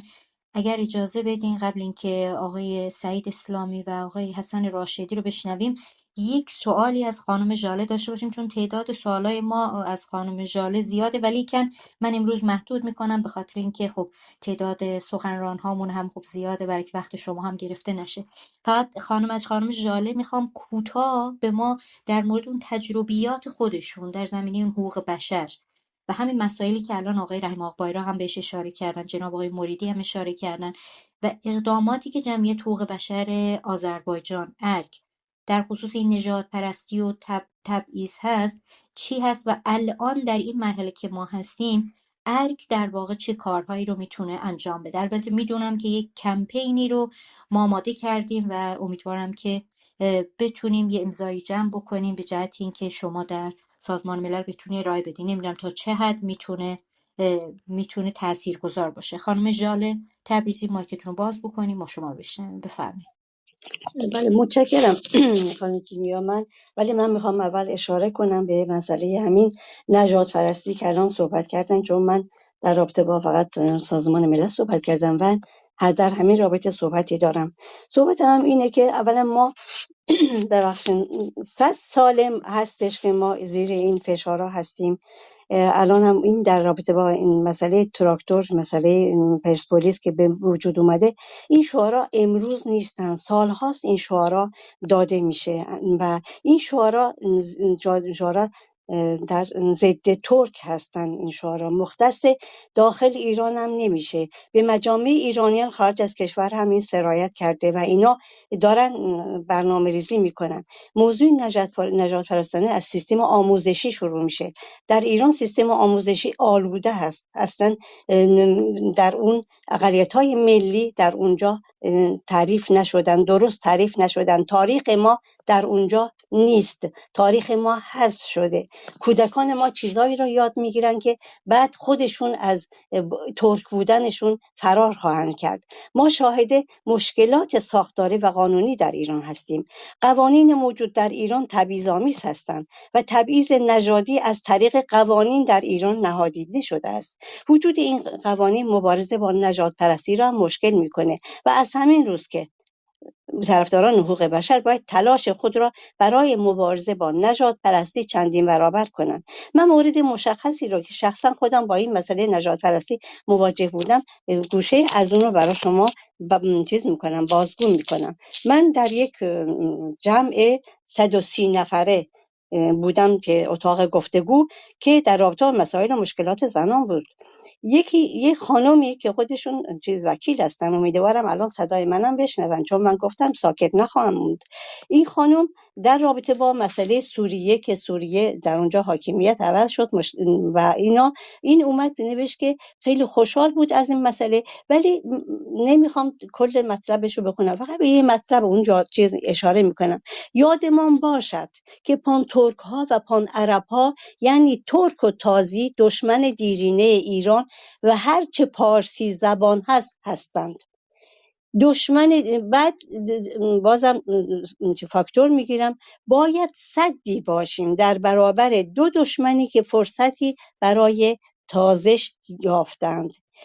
گویی با آمدن ترامپ یک دگرگونی ژرفی در خاورمیانه پدید خواهد آمد. امیدوارم سبب ناتوانی بیشتر ایران در برابر ترک و تازی نشود. باید به هوش باشیم و برای ماندگار سرزمین و گسترش زبان پارسی کوشید، به ویژه برای پیوندهای ایران و تاجیکستان و افغانستان و هر کشوری که در حوزه زبان پارسی و فرهنگ پربار ایران است. وقتی شما با این مواجه میشین، اینا میخوام بگم یعنی خیلی ریشه داره. ما از این نباید بگذریم. تنها مسئله فوتبال تراکتور نیست، مسئله عمیق‌تر از اینه. من دارم هشدار میدم. واقعا من اونجا نوشتم که من یک ترکم و زن هستم و یک ترکم، افتخار میکنم به ترک بودنم. یا اونو پس میگیرین یا من از اینجا میرم. به هر حال من 24 ساعت صبر کردم، اینو پس نگرفتن. من اومدم از 3-4 گروهی که بودم فعالیت میکردم بیرون اومدم. یعنی من میخوام بگم وضعیت ما اینه. در اون جمع 130 نفر فقط 6 نفر جرأت کردن به این خانم بگن که این مقاله نژاد پرستانه خودتون رو پس بگیرید. این خانم بعد از اینکه متوجه شدم از هیئت اجرایی جبهه ملی بود. بنابراین ما آذربایجانی هایی که میخوایم فعالیت کنیم با این گروه ها، اینو باید مد نظر داشته باشیم. اینا عوض نمیشن. من اینو نمیتونم عوضش کنم. من در این مورد این خیلی دیگه پیشرفته است. بنابراین این خانم بعداً متاسفانه بیشتر عقاید نژاد پرستانه خودشون رو رو کردن. از وکلای ارک بهشون نوشتن که اون گفتن شما من رو تهدید میکنین، و یه وکیل دیگه که ازش خیلی ممنون هستم، اسمشم نمیبرم، اونم مقاله نوشت براشون. به هر حال چیزی رو عوض نکرد. من میخوام بگم یعنی ما در این وضعیت، من فکر میکنم که در ایران نوعی ترس از ترکای آذربایجان وجود داره و وقتی این ترک نهانی وجود داره، این انسان ها به خشونت کلامی متوسل میشن. آذربایجانی ملت بزرگی هستن، مدرنیته رو به ایران آوردن. اینا باید خوشحال بشن که ما اینا رو برای اینا آوردیم، یاد گرفتن. و شعارهای چیزی و این شعارهای نظیر اشتک برو تبریز یا اینجا تهران از پایتخت ایران، تبریز بدان آذربایجان مال ایران است، این واقعا از مالکیت صحبت میکنه. اینا چیزهای سیاسی هستن، معانی و مفاهیم سیاسی دارن. و کسانی که این شعارا رو میان تو فوتبال میبرن، این خود دوتا خانم نیست. اون دوتا خانمایی که شعار میدادن و میگن دستگیر شدن، اصلا بیخود کردن اون رو دستگیر کردن، چون این سازماندهی شده است. اون خانما رو نمیذاشتن تو بیاد اونجا تو خیابون. هر چه 3 تا مویش میاد بیرون زندانی میشه. این همه کشته داده شده. پس بنابراین این برنامه ریزی شده بود از طرف خود جمهوری اسلامی ایران. بر من اینو دارم، چون اونا هیچ کاری بدون اجازه اونو انجام نمیگیره و اینا همش این بود. و برداشت من از این شعار این بود که ترویج کنندگان شعارهای نژاد پرستانه حس خود به بزرگبینی و برتری جویی دارن. فکر میکنن که با این دیدگاه ها، یعنی تحقیر ترک ها و دیگر ستیزی، موقعیت برتر خودشون رو برای همیشه حفظ خواهند کرد.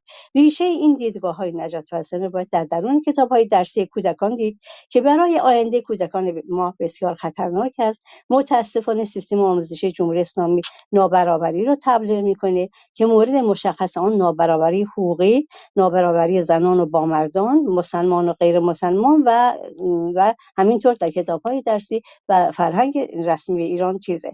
نقش رسانه‌ها در این ترویج‌ها بسیار بالاست. در ترویج این تبعیض‌ها صدا و سیمای جمهوری اسلامی که شعارهای نژاد پرستانه در مسابقات ورزش مستقیما پخش میکنه، اینو نباید در این چیز که فراموش کنیم. به هر حال نژاد پرستی پیامدهای اجتماعی ویرانگری داره و بی‌اعتمادی و نفرت رو ایجاد میکنه و میتونه منجر به درگیری و خشونت‌های بسیار مهمی در جامعه بشه و این خشونت‌ها چندین دهه میتونه به بی‌ثباتی و تبدیل بشه و جامعه فراگیر و هماهنگ نه تنها بر اساس برابری و احترام متقابل میتونه به وجود بیاره و غیر از این نمیتونه باشه.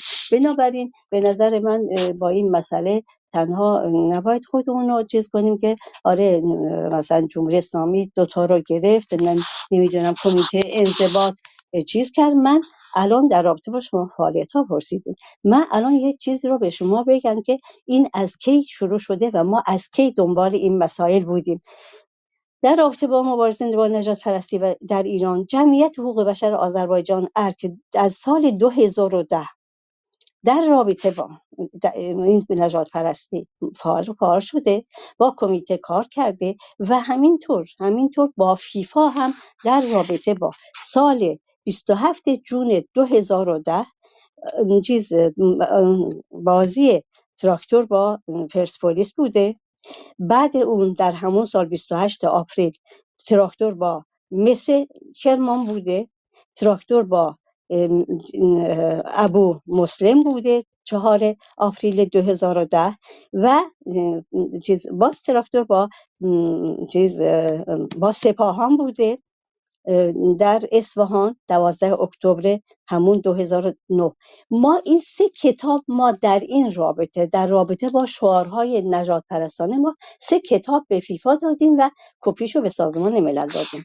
خب بنابراین این گزارش ها در آرشیو جمعیت حقوق بشر ارک الانم هستش، یعنی میشه مراجعه کرد.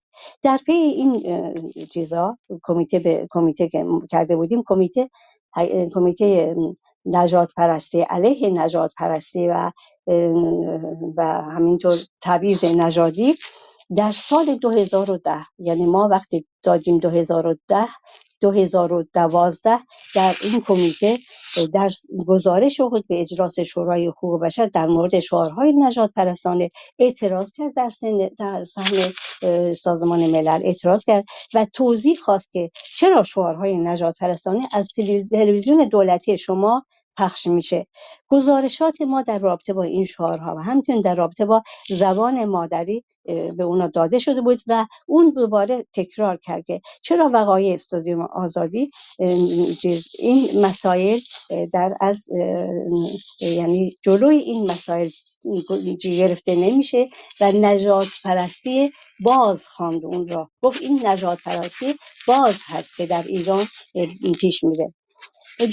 در مورد وقایع اخیر استادیوم که اتفاق افتاد، ما یک گزارش مفصلی تهیه دیدیم، به کمیته فرستادیم، به گزارشگر ویژه فرستادیم.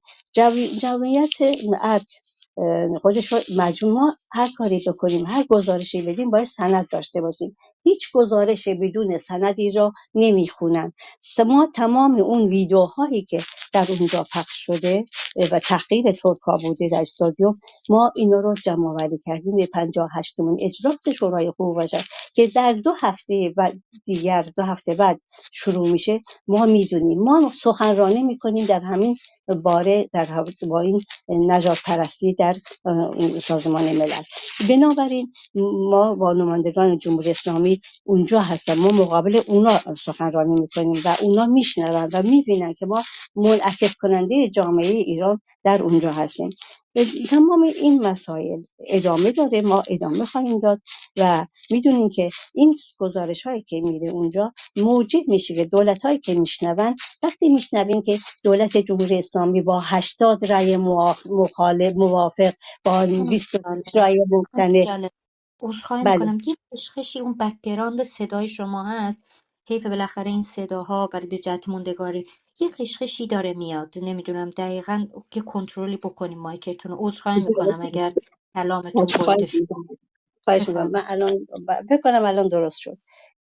بله، به هر حال این وقتی ما میشنویم که جمهوری اسلامی در رابطه با قطعنامه صادر شد علیه جمهوری اسلامی با 80 رأی موافق با 66 رأی مخالف، این گزارش های ما هستن که دولت ها میشنون، موقعی میخوان گزارش بدن میگن که آره نقض حقوق بشر وجود داره، چون این جوها، یعنی این سازمان های غیر دولتی حق ندارن دروغ بگن، نمیتونم بگم با سند صحبت میکنم. بنابراین رأیگیری از همون رأیگیری که میشه که ما خوشحال میشیم به همه جا میزنیم، دولت ها هر روز اضافه میشن بر دولت هایی که نقض حقوق بشر در ایران را تایید میکنن و این رابطه ما با دولت‌های دیگه از این نظر بسیار مفیده، چون ما اونجا سخنرانی میکنیم. بعد گزارشگرا هستن که میان سراغ ما که چجوری میخواد ثابت کنی که این شعار بوده. ما این چیزایی که برداشتیم، لینک هایی که از اون جاها برداشتیم، از اینستاگرام ها، از اینا، خب ما اینا رو میذاریم جلوشون، میگیم صدا اینه، ترجمه کنین، یکی رو بیارین که اعتماد داره ترجمه کنن. اینا یه چیزهایی است که ما برای علیه نژاد پرستی ما از این کارا استفاده میکنیم. گزارشگران ویژه ما الان ما وقتی تو سازمان ملل ما کنفرانس میذاریم به اسم ارک، اولا آذربایجان ارک تو تلویزیون داخلی اونجا نشون میده که ما کجا گزارش داریم. الان دولت ها خیلی زیاد دولت ها در کنفرانس های ما شرکت میکنن به دلیل اینکه رفرانس پیدا کنن در رابطه با صحبت هایی که میخوان جمهوری اسلامی رو میخوان بهش بگن که شما نقض حقوق بشر انجام دادین، از رفرانس های ما استفاده میکنن. بعد ما الان چی میخوایم بکنیم؟ ما ساکت نمیشینیم در رابطه با این تحقیر ترک‌ها در ایران، تحقیر ترک‌های آذربایجان یا ترک‌های دیگه یا اصلا عرب‌ها. ما اینو نمیذاریم. ما انسان‌هایی هستیم، باید به کرامت انسانی احترام گذاشت. اونها باید به ما احترام بگذارن، بدون ما نمیتونن اونا اونجا ادامه بدن. این مسئله رو باید اونا بفهمن. اونجا اگر ما اونجا چیز داریم، بالاخره جغرافیا داریم. این از وحشت اینا از چی هست، من وارد این مسئله سیاسی هم نمیشم، فقط میخوام بگم که ما با این وضعیتی که الان میره ما ترس از فرزندان خودمون داریم. بچه هایی که به اونجا به دنیا میان، فردا هیچ بچه با این شعارهایی که بزرگ بشه نخواهد تونست از امکانات مرکز استفاده کنه، بره اونجا تحصیل کنه، چون در تحقیر شده. این تحقیر در تمام بچه های ما، تمام جوان های ما ریشه داره میفته و اینا همیشه وحشت و ترس دارن از این تحقیرها و از خودشون میپرسن آیا واقعا من این هستم؟ اینو ما باید جلوشو بگیریم. من فکر کنم که اینا مسائلی هستن که ما سعی میکنیم پیش ببریم و ما الان داریم تموم میکنیم گزارش خودمون رو در رابطه با این نژاد پرستی در ایران. ما مسئلهمون تنها فوتبال نیست، مسئله زبان هست، مسئله اقتصادی، اجتماعی، سیاسی و به اضافه همین شعارهایی که ما ازش زجر میکشیم وقتی میشنویم و دولت خودش هیچ کاری انجام نداد. الان تمام روزنامه‌های خارج از کشور، از گویان نیوز گرفته تا نمیدونم چی، همهشون در رابطه با این نوشتن که تراکتور یکی رو کور کرده و یکی در کما به سر میبره. ولی هیچ کس، حتی ایران وایر هم نوشته، هیچ کس چیز نکرده، اعتراض نکرده که این شعارهایی که اونجا داده شده چرا داده شده. همینها ما رو وادار به اون میکنه که ما خودمون دنبال اونو بگیریم. و من فکر می‌کنم که اگر تعداد آدمایی که توی این، من انتقاد نمی‌کنم، هر کس ما انتخاب کردیم، اونا هم میتونست انتخاب کنن که الان با ما باشن، تعدادمون بیشتر باشه که این مسئله رو پیش ببریم و این سنگینی اون تنها در شونه‌های چیز اکیپ ارک نباشه. و هر حال ما مطمئن باشیم که ما اینو خبرشو در چیز آخر مارس اوایل آوریل به شما خواهیم داد که ما در این 4 هفته‌ای که در سازمان ملل 58مین اجلاس شورای حقوق بشر خواهد بود، چه اقداماتی برای این مسئله انجام دادیم و چجوری پیش خواهیم برد. من میخواستم البته اگر فرصت شد بعدا میخوام بگم که چگونه ما میتونیم مبارزه مؤثر با این تبعیض نژادی و نژاد پرستی در ایران انجام بدیم. متشکرم. با تشکر از خانم دکتر ژاله تبریزی. دوستان عزیز، در خدمت دوست و استاد عزیزم جناب آقای مهندس حسن راشدی هستم. مهندس حسن راشدی محقق، نویسنده و فعال مدنی ترک هستند. همانطور که میدونیم مهندس حسن راشدی همچون سایر اساتید محترم به عنوان کسی که حوادث مربوط به تراکتور را سالهاست دارن رصد میکنن، میخواستم ازشون در خصوص یک سوال عمومی داشته باشم و 2-3 تا سوال خاص. جناب مهندس، میخواستم نظر اجمالی شما رو در خصوص ریشه افکار نژاد پرستانی موجود در ممالک محروسه ایران داشته باشم. اما سوال بسیار مهم من اینه که ما همکنون در متن حوادثی هستیم که میخواد سرنوشت ممالک محروسه ایران را در سده آتی رقم بزند. همانطور که میدونیم سده قبلی با یک کودتای نافرجام فرجام بگیم دیگه، با کودتای انگلیسی شروع شد که یک بی سواد رو به قدرت آوردن. میخواستم نظر شما رو در خصوص ظهور چنین حادثه منظورم حوادث نژاد پرستانه اخیر در استادیوم آزادی تهران هستش. نظر شما در خصوص ظهور چنین حادثه‌ای در چنین بازه زمانی چیست و این حوادث رو چگونه ارزیابی می‌کنید؟ آیا ما ترک‌ها میتونیم این حوادث را به فرصت تبدیل کنیم؟ پیشنهاد شما چیه؟ و سرانجام اینه که پیشنهاد شما به فعالین مدنی در این زمان بسیار مهم و همونطور گفتم زمانی هست که میخواد سرنوشت ما رو در سده آینده معلوم کنه، پیشنهاد شما به عنوان یک محقق و نویسنده برای فعالین ملی، برای اینکه در دام و تله دشمن نیفتن چی میتونه باشه؟ خیلی ممنونم از حضورتون جناب آقای مهندس راشدی. لطفاً بفرمایید. با سلام خدمت عزیزان، دوستان و شنوندگان عزیز.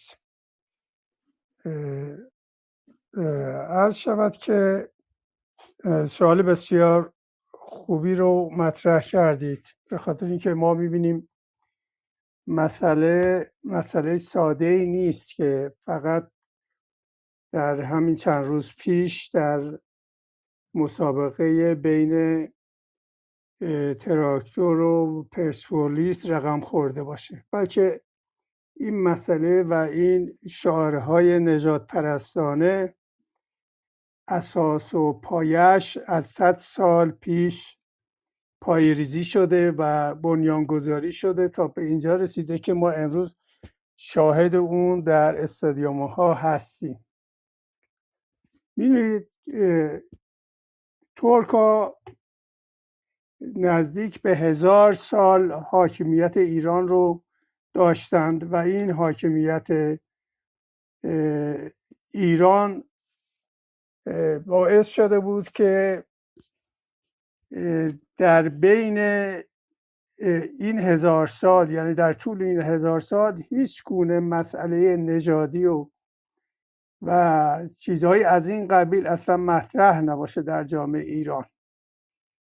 و میبینیم که 3 زبان مهم، عربی، ترکی و فارسی، در کنار هم زندگی میکردن بدون اینکه هیچ گویشور زبانی احساس شرمندگی یا برتری نسبت به زبان دیگه بکنه. با اینکه ترک‌ها خودشون حاکمیت کشور را داشتن، ولی هرگز چنین تفکری در جامعه اون روز ایران وجود نداشت که فرضاً ترک‌ها بگن که ما برتریم نسبت به بقیه اقوام اتنیک، چرا که حاکمیت در دست ماست و ما سلاطین و پادشاهان این سرزمین هستیم و از نژاد بهترین و از نژاد برترین یا چیزای از این قبیل. و به همین خاطر هم میبینید که از زمان حاکمیت ترکان هستن که زبان فارسی رونق میگیره، به خاطر اینکه تبعیضی نبوده. اونا هم حق داشتن، اونا که گویشوران زبان فارسی هم حق داشتن که با این زبان بنویسن، بخوانند و هنرهای خودشون رو نشون بدن. و ما میبینیم که پادشاه‌های ترک در رونق زبان فارسی و ادبیات فارسی هم چه نقش مثبتی داشتن در گذشته. و ما بعضیا امروز، اونهایی که امروز شعارهای نجات پرستانه میدن و حتی توهینهای آنچنانی رو در محافل عمومی و خصوصی نثار ترکان میکنن، افتخار بر زبان فارسی و ادبیات فارسی میکنن، ولی باید از اینا پرسیده شه آیا از زمان ساسانیان که قبل از اسلام حاکمیت ایران رو به مدت حدود 500 سال داشتن، کدوم اثر ادبی به اصطلاح مهم و خوندنی ازشون باقی مونده؟ اون چیزی که امروز اونها افتخار میکنن 99%شون از زمان حاکمیت ترکان در ایران آفریده شد و این نشون دهنده روح بالای ترکان بوده که در طول این حاکمیت از خود نشون دادن و زبان فارسی در کنار زبان ترکی و عربی که زبان این بود اینجوری رشد کرده. حالا بگذاریم از این مسئله. یعنی ما میبینیم در طول این 1000 سال هیچ گونه ما با مسائل تبعیض‌آمیزی در کشور روبرو نبود، ولی از زمانی که حکومت قاجار به دست کودتای رضا شاه ساقط میشه، این روح نجات پرستانه در کالبد مردم ایران، یعنی در حقیقت فارس زبانا، دمیده میشه و از زمان رضاخان میرپنج، یک فرد بی سوادی بودی که به وسیله انگلیسی‌ها وارد به اصطلاح حاکمیت شده. می‌بینیم موضوع و مسئله نجات پرستانه در ایران رونق پیدا میکنه، به خاطر اینکه رضا شاه میخواست اون حاکمیت 1000 ساله‌ای که ترکان بر ایران حاکمیت داشتن یه نوعی اینها رو تحقیر بکنه و بگه که الان در حقیقت خودش هست و که بهترین حکومت رو میخواد به ایران بیاره یا حاکمیت خوبی رو در ایران ارائه میده و حاکمیت رو تثبیت بکنه، به خاطر اینکه اونهایی که در طول این 1000 سال حاکمیت رو داشتن همه ترک بودن و از نظر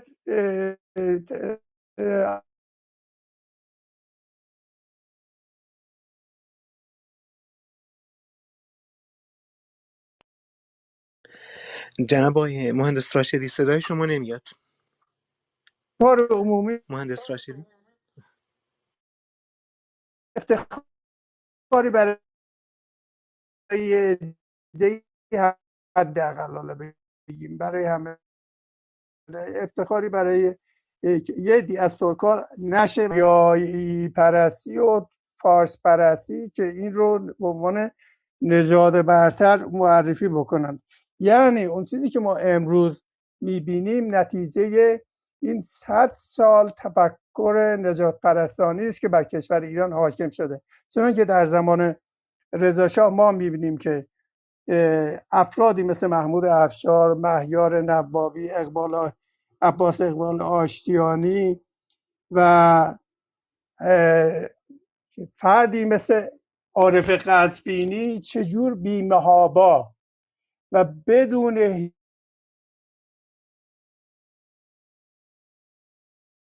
هیچ گونه پوششی شروع به کار میکنن. تا 5 دقیقه تحصیل به زبان ترکی هم من مخالفم و کسانی دیگه، عباس اقبال آشتیانی هم به شکلی دیگه و مهیار نوابی به شکلی که حتی جرأت پیدا میکنه بگه که تمام نوزادانی که از مادران ترک متولد میشن باید در شیرخوارگاه‌های خاص نگهداری بشن که ترکی یاد نگیرن. و یا عارف قزوینی به اون شعر تهوع آورش که میگه زبان ترک از برای قفا کشیدن است و و لعنت حق بر پدر و مادر ترک، همچه شعری که به اصطلاح اگه بخوایم کامل بگیم میگه زبان ترک از برای قفا کشیدن از سلاح پای این زبان ز مملکت بریدن است. و در ادامه و در دیوانش میگه که اقرار کردم و گفتم لعنت حق بر ترک و پدر ترک از صغیر و کبیر. شما نگاه کنید این پرده دری و این فضاحت رو در اشعار کسانی میبینید که خودشون رو عارف، شاعر، بزرگ و متفکر میدونن. یه همچون به اصطلاح اشعاری را میسرایند بر علیه ترکان و نجات پرستی را در کشور توسعه میدن.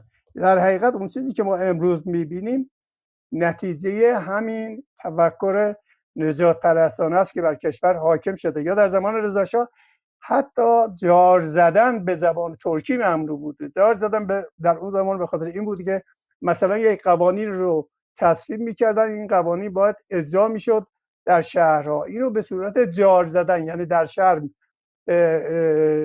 راه میافتادند و میگفتن که مثلا یه همچین قانونی هست و این باید اجرا بشه.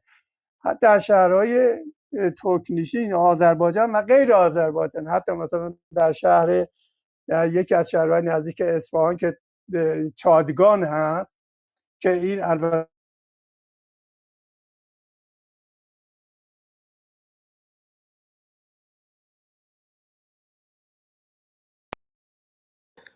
جناب مهندس راشدی صدای شما نمیاد.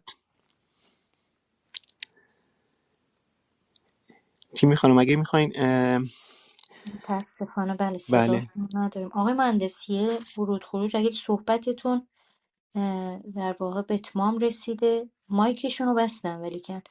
آقای مهندسی یه لحظه ما میتونیم بدونیم که آقای صحبتتون تموم شد آقای مهندس؟ احتمالاً نه، خب هنوز به سوال مشکلات اساسی من جواب ندادم، ولی اگه خواستن بعدا ملحق میشن میخواین با دوست دیگر، با استاد دیگر بریم. بفرمایید چی زنده میخواین. باشیم. من یک چند ثانیه هم منتظر آقای مهندس باشم، شاید یه لحظه مایکشون رو باز کردن. آقای مهندس راشدی صدای من رو دارین؟ آقای مهندس جناب آقای اسلامی خطشون مشغوله. عرس باران آقای مهندس صدای شما رو رو ما نداشتیم. چیز رو آقای مهندس آگرداغ رو عرس باران کردن. آقای الان نداری مهندسی صدای منو؟ میتونم بگم که یه چند ثانیه، یعنی تقریبا میشه گفت که ما میشه نزدیک 1 دقیقه است شما رو نداریم اصلا. آها، الان چطور؟ الان صدا الان میاد؟ بهتر شد. تو سریای قبلم صداتون بریده بریده میومد. حالا اتاق ضبط شده رو که خودتون گوش بدین در واقع میتونیم ما بفهمیم، ولی که الان 1 دقیقه ما صدای شما رو نداشتیم.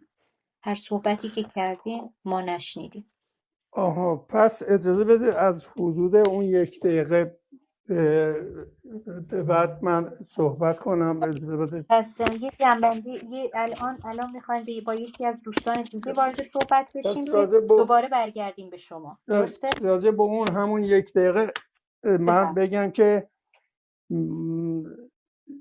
نجات پرستی رو میگفتن، داشتم تعریف کردم که از چه زمانی در حقیقت در ایران شروع شده و نتیجه. الان صدام چجوری؟ الان شما بفرمایید لطفا صدام ببینید صدا چجوری خوبه. میاد صدا الان. کاملا واضحه. بهتر از قبل هست. بفرمایید. بله، میخواستم بگم که این نجات پرستی که ما امروز در میدانهای فوتبال میبینیم چیز جدیدی نیست. یعنی تازه تصمیم گرفته باشن یه همچه شعارهای نجات پرستانه سر بدن از زبان و دهان کسانی که حتی خانم هستند و اصولا ما معتقدیم خانم‌ها شرم و حیای بیشتری باید داشته باشند، ولی میبینیم که چه چیزهایی از زبان اینها جاری میشه که امروز باعث شرمندگیه در حقیقت که از زبان خانم‌های کشور یه همچه شعارهایی جاری میشه. می‌خواستم بگم این نهادینه شده در ایران در حقیقت از 100 سال پیش، از زمانی که رضاخان حاکمیت رو به دست گرفته و احتمالاً از این جایی که بعضی چیزا رو من مطرح کردم شاید نشنیده باشید. یکی این بود که حتی جار زدن در زمان رضا شاه، یعنی جار زدن به زبان ترکی در شهرهایی که ترک نشین بودن. حتی فارسی رو شاید 2% مردم بیشتر نمیدونستن، قدغن بوده. یعنی یه قوانین رو به تصویب میرسوندن و این رو باید جار میزدن در شهرها، راه میافتادن جار زنها در کوچه ها و خیابون ها و میگفتن مثلا فلان قانون اینجوریه، شما باید بکنید این کارو یا نکنید، یا مثلا فلان عمل درسته یا فلان عمل ناصحیه. این رو حتی اجازه نمیدن در شهرهای ترکیشین به زبان ترکی این رو جار بزنن. یکی از این شهرها هم شهرهایی در نزدیک اصفهان بوده که سندش موجوده که گفته بودن که نباید به ترکی جار بزنن. یعنی و اسم شهرها، کوهها و عرض شود که رودخونه ها رو هم عوض میکردن که فارسیش کنن. یعنی این از تفکر نجات پرستانه در حقیقت نشأت میگرفت که فرضاً نام ارومیه رو به رضاییه تبدیل کردن، قرچمن رو سیاه چمن گذاشتن، در حالی که معنای قرچمن یه چیزی دیگه بود، سیاه چمن موضوعی دیگه است. یا قرداغ رو ارسباران گذاشتن. اینها فرهنگی است که از زمان رضاخان حاکم بر ایران شده و در طول این 100 سال نهادینه شده در ذهن فکر مردم ایران، بخصوص در ذهن فکر مردم ایران. وقتی ما میگیم در حقیقت در ذهن فکر مردمی که خودشونو فارس زبان، فارس تصور میکنن و یا خودشون رو به شکلی از این قماش میپندارن، یعنی از نوع نجات پرستانی فارسی آریایی میپندارن. در بین اینها جاری و ساری شده که خودشون رو برتر و بالاتر بدونن و بقیه رو تحقیر بکنن. یعنی این تفکر از اون زمان که شروع شده و تا به امروز ادامه پیدا کرده.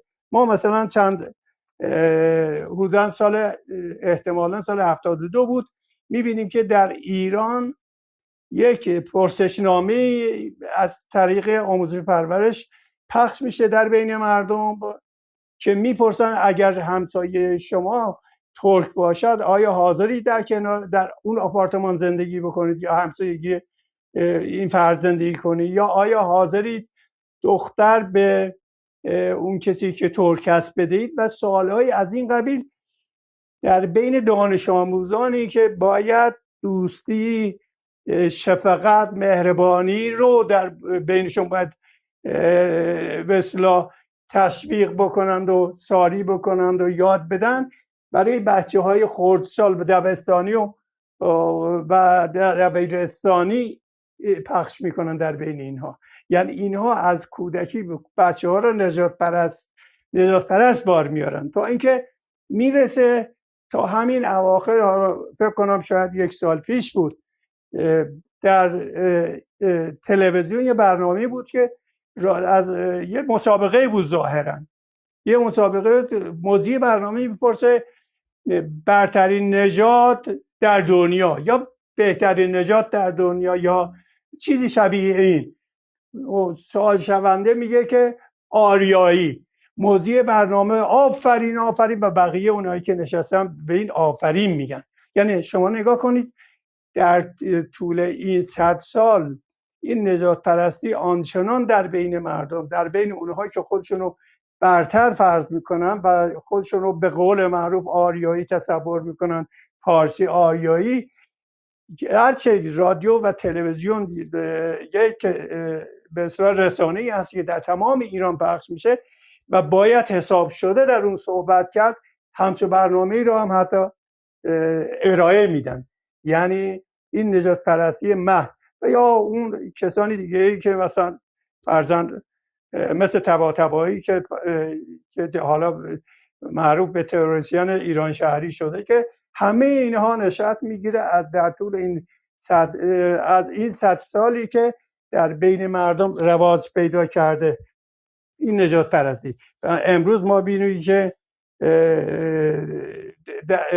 نمونهش رو در استادیوم‌های ورزشی ما میبینیم که از زبان اینها، از زبان افرادی که در این ورزشگاه ها جمع میشن همچه چیزایی تراوش میکنه که وقیحانه است در حقیقت، یعنی وقیحانه، اشاره های وقیحانه نجات پرستانه جاری میشه که متاسفانه نتیجه همین آموزشی است که در طول این 100 سال و تا به امروز ادامه داشته است که ما ببینیم. و برای این مسئله، یعنی این که یه همچه چیزهایی رو ما ببینیم در جامعهمون، باید آگاهانه عمل کنیم. یعنی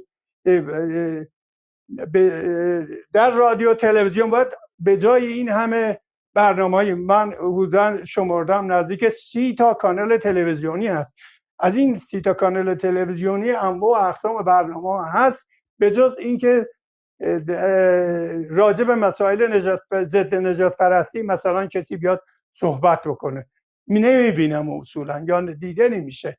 یعنی به جای اینکه مردم را به دوست داشتن، به عرض شود که جلوگیری از نجات پرستی و فلان این تفکر تشویق بکنند، برعکسش رو ما در بعضی از برنامه‌ها میبینیم، یا کسانی که راجع به مسائل تاریخی مثلا میان صحبت کنن به شکلی ترک‌ها رو تحقیر میکنن، یا اینکه میگن آره اینا ترک‌ها نمیدونم فلان بودن و بهمن بودن، اینا فقط شمشیر به دست داشتند و حتی اینا رو در درس‌های مدارس به اصطلاح در کتابا جای دادن. یعنی در کتابا هم حتی این درس‌های نجات پرستانه رو ما ببینیم به شکلی که ترک‌ها فلان بودن، یا یعنی اینا اینجوری نشون داده میشه که گویا فقط شمشیر میزدن و هیچ کشورداری رو بلد نبودن، در حالی که اگه کشورداری رو بلد نبودن چرا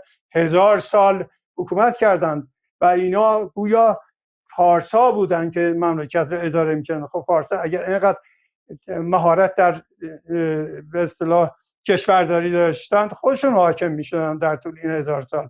چرا فقط برای ترک‌ها فرضاً حالا منشی بودن یا اینکه نمیدونم فلان، در حالی که ترک‌ها به هر حال بدون تبعیض از فارسایی که قدرت به چیز داشتن، مهارت داشتن، هم برای کارهای اداری نمیدونم وزیری و چیزهای دیگه هم انتخاب میکردن. این طبیعی است. اونا نجات پرست نبودن که بخوان که فقط ترک‌ها رو در حاکمیت قرار بدن. به هر حال اما ما می‌بینیم امروز این مسائل رو هم حتی در کتاب‌ها هم می‌بینیم، یا اینکه همین چند وقت پیش ما دیدیم که این خوشنویسان بود چی بود یه برنامه‌ای رو، یک اطلاعی رو داده بودن که بازم اونجا توهین به ترک‌ها که نمیدونم ترک‌ها شنان بودن و فلان، که بعدن گرچه یه عذرخواهی آبکی کردن، ولی خب یعنی این مسئله نجات پرستی آنچنان نهادینه شده که ما در هر روشی، در هر جایی، در هر مکانی شاهد این مسائل هستیم که در بین مردم عادی هم می‌بینیم که مردم در کوچه و خیابان هم مثلا اگه گاهی مثلا این رو به صورت عادی میگن مگه فلانی، مثلا مگه ترکی. یعنی این به جای اینکه در کشور در رادیو تلویزیون در دستگاه دیداری و شنیداری راجع به این مسائل صحبت کنن تا مردم در کنار هم بدون تبعیض زندگی کنند، متاسفانه ما برنامه‌ای رو نبینیم. ولی از طرفی باید همه اونهایی که اینجا چون پرسیده شده ما چیکار باید بکنیم، ما باید آگاهانه عمل کنیم و بدونیم که این تفکر نهادینه شده و حق و حقوق خودمون رو بدونیم که این تحقیرات نباید ما را از اون حق و حقوقی که در کشور به عنوان حداقل 40% از جمعیت کشور را تشکیل میدیم از حقوقمون باز میداره، و بدونی که 40% با حق و حقوق در این کشور داریم. از ابتدایی گرفته تا پایان دانشگاه باید تحصیل بکنیم، حق انسانی ماست و این رو خواستار باشیم در هر نهادی، همه جا، در ورزشگاه ها، در محافل عمومی، در خانواده هامون صحبت کنیم و تا به اونجایی که لازمه یک ملت 40% در کشور است که نزدیک به 35% از 35 میلیون است که حداقل 35 میلیون از جمعیت کشور رو تشکیل بده، حق و حقوقش رعایت بشه. به هر حال اون چیزی که من لازم بود که اون چیز به صورت خلاصه و به سرعت عرض کردم خدمتتون. ما به هر حال باید تلاشمون این باشه که ملت، یعنی ملت خودمون رو با بر علیه نجات پرستی باید دعوت کنیم، راجع به حق و حقوقشون اطلاعات و آگاهی بهشون بدیم و بگیم که ما هیچ فرقی با اون اتنیک هایی که خودشونو برتر و بالاتر میدونن از اونها کمتر نیستیم و همه انسان ها برابر و حقوق برابر دارن، برابر هستن و حقوق برابر دارن. از نظر انسانی، از نظر حقوق بشری هیچ کسی بر دیگری برتری نداره. این مسائل نجات پرستانی که گاهی مطرح میشه، نمیدونم شما در گذشته چی بودید، الان فلان شدید و نمیدونم زبانتون ترکی شده، خودتون ترک نیستید و فلان، این جز مسئله نجات پرستانه چیز دیگه نیست و در دنیا محکوم است. امروز دیگه صحبت کردن از این نوع مسائل موضوع بیهودی است که ما این رو برای ملت خودمون بفهمونیم و راجع به این مسائل آگاهی بدیم که حقوق ما چی هست، که ما در این حال که اکثریت نسبی هستیم حتی از حقوق اقلیتی مثل ارمنیان برخوردار نیستیم و این موضوعی است که باید همه ما بدونیم و همه اون 35 میلیون باید بدونن که این در حقیقت یک حق کشی هست. تشکر میکنم، بیشتر از این دیگه وقت شما رو نمیگیرم. بسیار متشکرم جناب آقای حسن راشدی. دوستانی که از ایران ملحق میشن به اتاق مشکلات فنی اینترنتی بسیاری رو دارن متاسفانه، ولی به هر حال متشکرم جناب آقای مهندس حسن راشدی. جناب آقای کیقوباد رو بشنویم، بعد خدمت خانم ژاله خواهیم بود و دوستانی که شاید بتونن دوباره برگردن به اتاقمون. متشکرم. خوش اومدین جناب آقای کیا اسماعیلی. بفرمایید، مایکتون باز بده. با درود، کیقوباد اسماعیل پور هستم. خوشحالم که در بحثی برای نفی در واقع نژاد پرستی و حقوق انسانی مشارکت دارم. اول بخش آخر صحبت‌های جناب راشدی رو عنوان می‌کنم که ما امروز در دوره‌ای هستیم که باید برای حقوق بشر، حقوق انسانی، حقوق همگانی تلاش کنیم و مبارزه کنیم.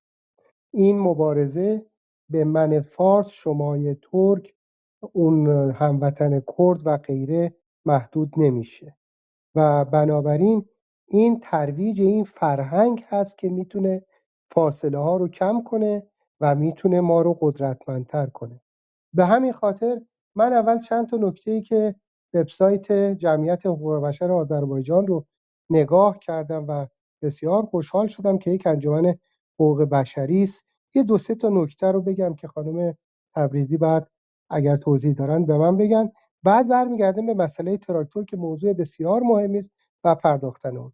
من جمعیت حقوق بشر آذربایجان رو وقتی نگاه میکنم ارک رو و نوشته که فعالیت‌هایم در دفاع از حقوق ملی آذربایجانی‌ها، هر چی نگاه کردم هیچ جا که ما از حقوق بشر، حقوق اجتماعی، مدنی، سیاسی مردم ایران دفاع می‌کنیم و حتی از بشریت، ولی مثلا گفته بشه به دلیل محدودیت منابع و توان و امکاناتمون فعالیت رو تو محدوده آذربایجان مجبوریم محدود کنیم.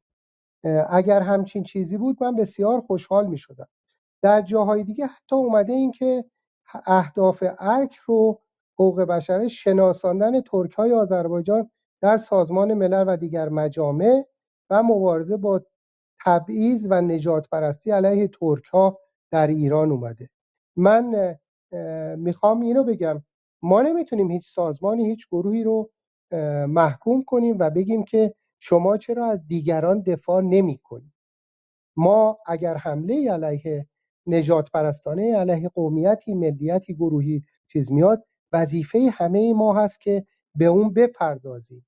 ولی وقتی گفته میشه مثلا برای دفاع اعتراض به دستگیری‌های خودسرانه ترک‌ها در ایران، من متوجه نمیشم. ما مگر زندانیان سیاسی و دستگیری ها رو ما باید محدود کنیم به یک قوم یا ملیت خاص مثل ترکا یا بلوچ‌ها یا فارس‌ها؟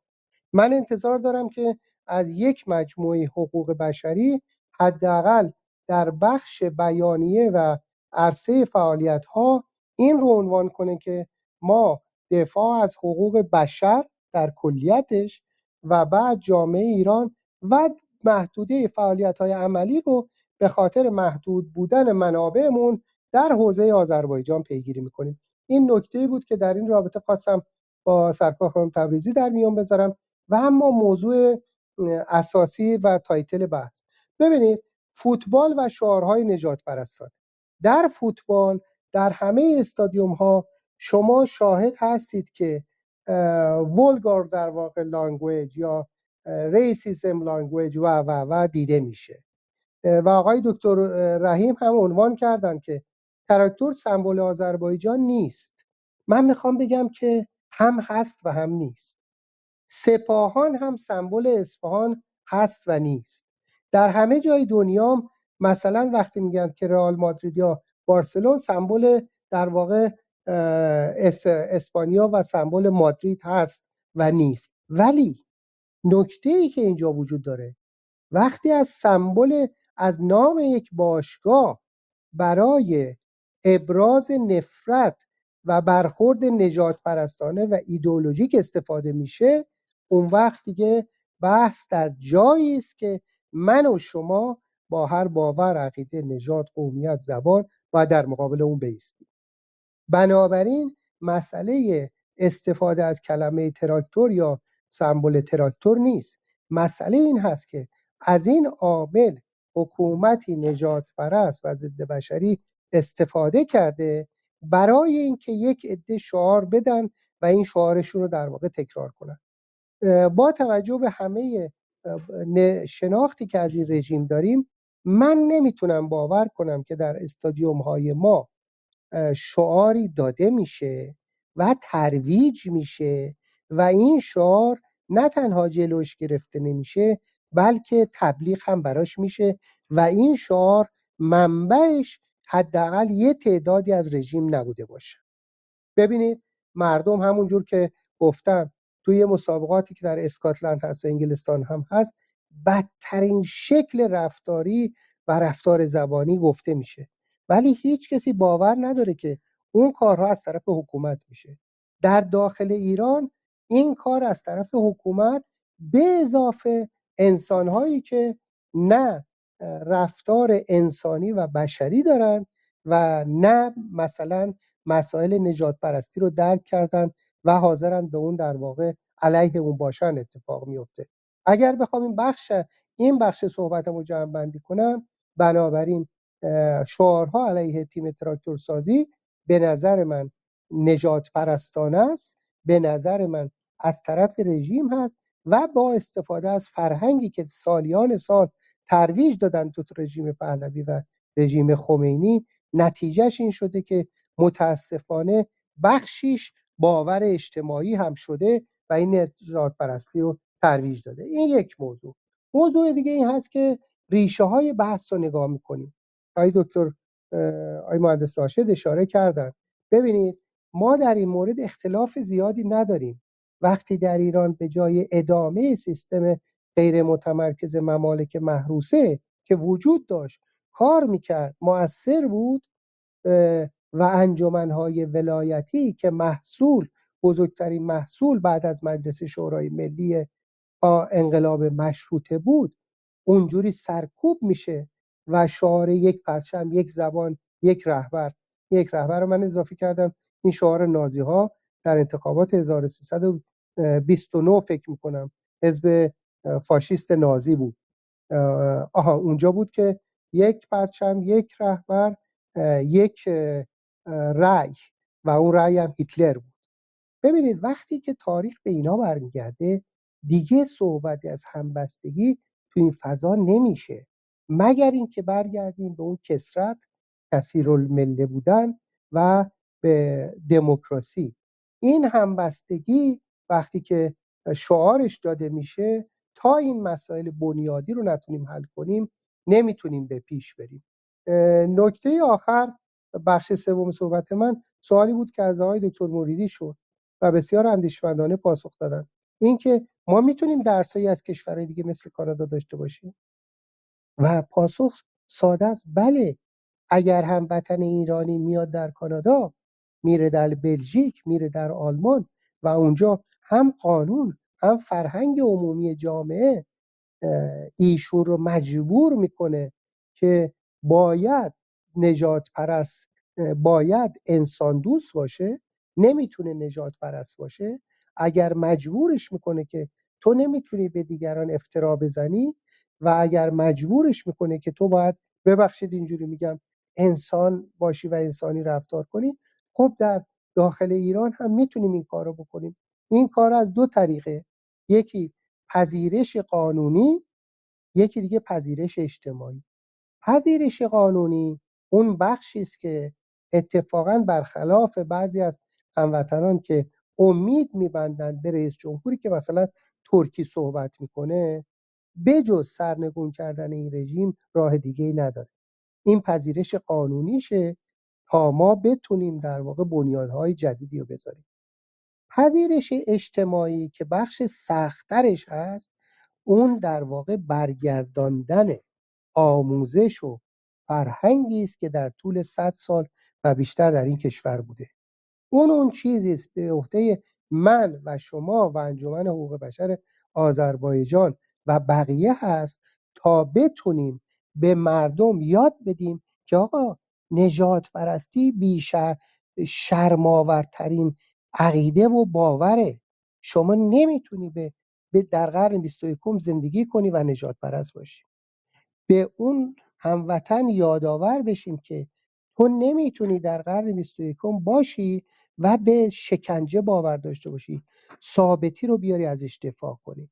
یعنی این اون بخشی است که به عهده من و شما هست تا این باورهایی که ضد بشری است، نجات پرستان است و غیره، در واقع بیاریم، بحث کنیم، عنوان کنیم تا اینکه به مرور بتونیم فرهنگ نوین و مدرن و دموکراتیک رو جانشین اون کنیم. با اون کار نتیجه این میشه که حکومتی هم اگر نخواهد مبانی قانونی انسان و دوستی و بشر دوستی رو عنوان کنه، اون وقت مردم مجبورش میکنن که قوانین هم برای اونا تصویب کنه.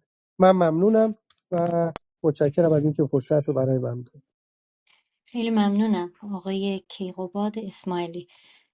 من اطلاعاتی از شما در واقع دارم که میخواستم اینجا بالا پینگ بکنم. در واقع دوستان آقای کیقوباد رو یه سری صحبتهایی رو دارن در فضای مجازی در یوتیوب، میتونن صحبتهای آقای کیقوباد رو هم از اونجا بشنون و در واقع اون اندیشهشون رو در راه مبارزه مدنی که انجام میدن بشناسن. من یک بار دیگه ممنونم از همه شما دوستان که با ما هستین. ما تقریبا 2 ساعت اتاقمون تقریبا به اتمام رسیده. سعی میکنیم در نیم ساعت 40 دقیقه دیگه هم ما اتاقمون رو به نهایت برسونیم. ولی که دوست عزیزی که تو چت روم برای من نوشته بودن لینک جلسه ژنو رو معرفی کنید که زحمت کشن، یکی از دوستان این لینک رو گذاشتن. ممنونم ازشون. خانم ژاله البته نمیدونم خودتون یه رویت بفرمایین لینک جلسه رو. و ضمناً دوست دیگه از ما خواسته بودن که نام وکیلی که خانم ژاله در خصوص نژاد پرستی مطرح کردن اون رو هم برای ما بگن. من تقریبا چون آخر اتاقمون هست آخرین سوال رو از خانم ژاله تبریزی که سخنران اصلی اتاق ما بودن ازشون میکنم. خانم ژاله، از اینکه به عنوان کسی که در مسیر حقوق بشر دارین فعالیت میکنین، با استفاده از این ابزارهای حقوق بشر و این همکاری‌های نهادهای بین‌المللی، آیا میشه به کاهش این مشکلات، یعنی این ابزارها میتونن کمک بکنن؟ چه راهکاری رو برای کاهش این نژاد پرستی در فضای ایران رو پیشنهاد میدید؟ من خواهشی که دارم، ما قراره با خانم ژاله هر ماه یک اتاقی رو داشته باشیم در خصوص اطلاعات همین بخش حقوق بشری، برای ما یه سری اطلاعات بدن. 1 ساعت و نیم 2 ساعت از ایشون وقت خواهیم گرفت، ولیکن فعلا در حد اینی که ببینیم خانم ژاله اگر وقت داشته باشن.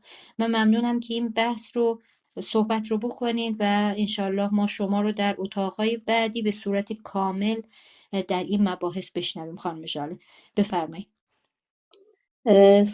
سلام دوباره از کسایی که الان وارد اتاق شدم، متشکرم. من فکر کنم آقای کی اسماعیل پور هستن. من متشکرم از بله، شما، خیلی کیقوباد ممنون. کیقوباد اسماعیلپور هست هستن، خانم بله ژاله. آقای کیقوباد. پیگوباد من خیلی از شما تشکر میکنم که سایت ما رو رفتین دیدین. متشکرم از این کارتون. و اما من اجازه میخوام از خانم کیمیا، مسئول جلسه، که توضیح کوتاهی بدم، ولی هر وقت خواستین من در اختیار شما هستم که بیشترین توضیح رو بدم تا شما متوجه بشین که در چه شرایطی ما مبارزه کردیم. آقای گیگوال، ما اگر من خودم با حقوق بشر ایران کار کردم سالها، از سال 2009 من با اونا کار کردم از طریق حقوق بشر اتریش که همه با هم می رفتیم. هیچ کدوم از اینها ما به زور، در اون موقع ما یه زندانی داشتیم در اوین که داشت واقعا جانش را از دست میداد، به زور ما عکس اون رو تو دیوار بین زندانی ها زدیم. یعنی ما اینقدر اصرار کردیم. الان من محل رو نمیگم، شما اگه میتونم خصوصی بهتون بگم محل رو، من از اینجا چیز نمی کنم، مطرح نمی کنم، چون احترام به همه فعالین حقوق بشر دارم، چه اونایی که برای آذربایجان میکنن، چه اونایی که نمیکنن. چون من خودم فعال حقوق بشرم. اون درد و زحمت هایی که میکشیم از جون خودمون، از زندگی خودمون، از همه چیزمون میذاریم تا اونجا بتونیم ما یه صحبتی بکنیم. اینا حاضر نیستن زندانیان آذربایجانی رو چیز کنم. من هر بار خواستم صحبت کنم گفتن شما خودت جزء تزیه طلب هستین، چرا از زبان مادری حفظ چیز صحبت میکنیم؟ ما مجبور بودیم، ما امکانات مادی نداریم ولی اونها دارن. میدونین که حقوق بشر ایران الان لیستش اومده بیرون، چه میلیون ها گرفتن برای کارشون. چه خوب، چه خوب. اونا برای فعالیت حقوق بشری استفاده کردن علیه رژیم جمهوری اسلامی، که من هم علیه رژیم جمهوری اسلامی هستم. بنابراین من اصلا از اونا صحبت، ما این هیچ امکانات رو نداشتیم. ما با کمترین امکانات با صفر شروع کردیم. من زمان اونو نداشتم دیگه. من از حقوق بشر ایران، از ایرانیا دفاع، من میبینم، شما خودتون میبینید یه اعدامی از یه اعدامی میشه، چقدر تبلیغ میشه. در ارومیه هر روز اعدام میکنن آذربایجانی ها رو، در اردبیل، زنجان اعدام میکنن. کجا نوشته؟ شما من نشون بدین لطفا. من ناراحت میشم از این مسئله که میگین چرا ننوشتیم. بله، من خیلی مشخص و خیلی راحت و رک میگم من برای آذربایجان کردم، چون برای آذربایجان کسی نبود دفاع کنه. ما حقوق بشری دیگه هم داریم که کاملا در اختیار ایران امپکته. ایران امپکت نذاش ما داخل بشیم. اینا چیزهایی هست که شما نمیدونید، فقط اون رو میبینید. پس دلایلی بوده که منی که تمام زندگی ما در این راه گذاشتم، دلایلی داشتم که بزنم آذربایجان. چرا آذربایجان هیچ کس ازش دفاع نمیکنه؟ آذربایجان هم میشه در کنار قرار گرفته و همه فشارشون در ایناست که جدا میشه این آذربایجان خلاص بشیم. نمیدونم این جریان چیه. من الان با کردا هم کار میکنم، با بلوچا هم کار میکنم. حتی موقعی اینا باید امضا بدیم، زیر همه اون زندانی ها، همه اعدامی ها امضا میکنم. میرم جستجو میکنم، میگم امضای ارکم بذارین خواهش میکنم. ولی اونا هیچ وقت نمیان بگن یه زندانی شما دارین کمپین زدین امضا کنیم. این مسئله هست در حقوق بشر بسیار بسیار عمیقه، ریشه هاش خیلی خیلی عمیقه. هر وقت فرصت داشتیم من در اختیار شما هستم که توضیح بدم چه اتفاقاتی در حقوق بشر ایران میفته. تبعیض بسیار بسیار ریشه‌داری در نسبت به آذربایجانی هست. من بارها ازشون سوال کردم. هر وقت خواستیم من که وقت اتاق نمیگیرم، من هم دردمندم در این رابطه که ملتی به اون رشادتی، با سوادی، با فرهنگ، این همه در ایران پس زده بشه، همینطوری که گفتم مارجینالیزه بشه، تا روزی بخواد تکلیف خودش رو خودش روشن کنه. این مسئله است. من همینجا خلاص چیز میکنم، قطع میکنم. ولی شما برین در رابطه محیط زیست ما هم بخونین که چه اتفاقاتی در ایران میفته که هیچ کی از اون حرف نمیزنه. این دریاچه ارومیه کی دفاع کرد؟ کدوم فارسی دفاع کرد آقای کیبور؟ کی دفاع کرد؟ شما به من بگین که یکی از اینا، ما اون همه جلسه گذاشتیم، یک نفر، ما الان تو سازمان ملل سایت وب میذاریم، پارسا میان جلوش رد میشن، هیچ کدوم نمیاد تو. شما میگین من برم به حقوق بشر ایران، ولی من باهاشون همکاری میکنم، این وظیفه منه. ولی ای کاش اونا وظیفه‌های خودشون رو نسبت به ملل غیر فارس در ایران یک ذره بفهمن. فقط به دو، حالا اسمم نمیبرم، به یک فقط ملت غیر فارس در ایران نزدیک هستن که از خودشون میدونن. این دومی هم تازگی ها بعد از این اعتراضات یک کمی به اونم نزدیک شدن. متشکرم که به صحبتام گوش کردیم. من میبینم موضوع خیلی خیلی تندتر سعی میکنم تیتروار بگم. من میگم که برای مبارزه خانم دکتر، موثر، من 2 جمله بگم به خاطر اینکه بحث به خوبی بسته بشه اگه ممکن باشه. خانم کیمیا، بفهم. ببخشید جنابه، آکی. من اولا خیلی رو- تشکر میکنم بله. و تمام صحبت شما رو میپذیرم. من خودم دیدم که اینها حتی زندانی رو عنوان کردن که زندانی پادشاهی و زندانی غیره. این تبعیض دقیقاً در این سمت وجود داره و من شاهدش بودم. ولی من فقط گفتم که من میدونم که یک مجموعه مثلا ممکنه امکان اینو نداشته باشه که خانم دکتر افتادن بیرون، امکان اینو نداشته باشه که من گفتم ممکنه یه مجموعه امکان اینو نداشته باشه که سرتاسری یا منطقه‌ای عمل کنه. فقط گفتم اگه یک جمله، یه بخشی از همین توضیح رو در وبسایتم بدید بسیار کمک میکنه. در سمت مقابل اونها نه تنها زندانیان سیاسی رو میرن بخرن، من شاهد دارم چندین براش، نه تنها زندانیان رو در واقع نژادی و قومی و زبانی جداسازی میکنن، بلکه اصلا اونا مبانی انسانی و حقوق بشری رو نمیپذیرن. اگه پذیرفته بودن که ما در اینجا نبودیم. همین من گفتم که از شما در واقع انتظار دارم یه مقدار اینو دقیق‌تر نگاه یا یه توضیحات رو همونجا بذارید، وگرنه تمام این تبعیض‌ها از اون سمت اومده. ولی من باور ندارم که از سمت فارس، از سمت رژیم‌های دیکتاتور که من فارسم به اون دوچار هستم. ممنونم از شما و از همه فعالیتاتون. ممنونم.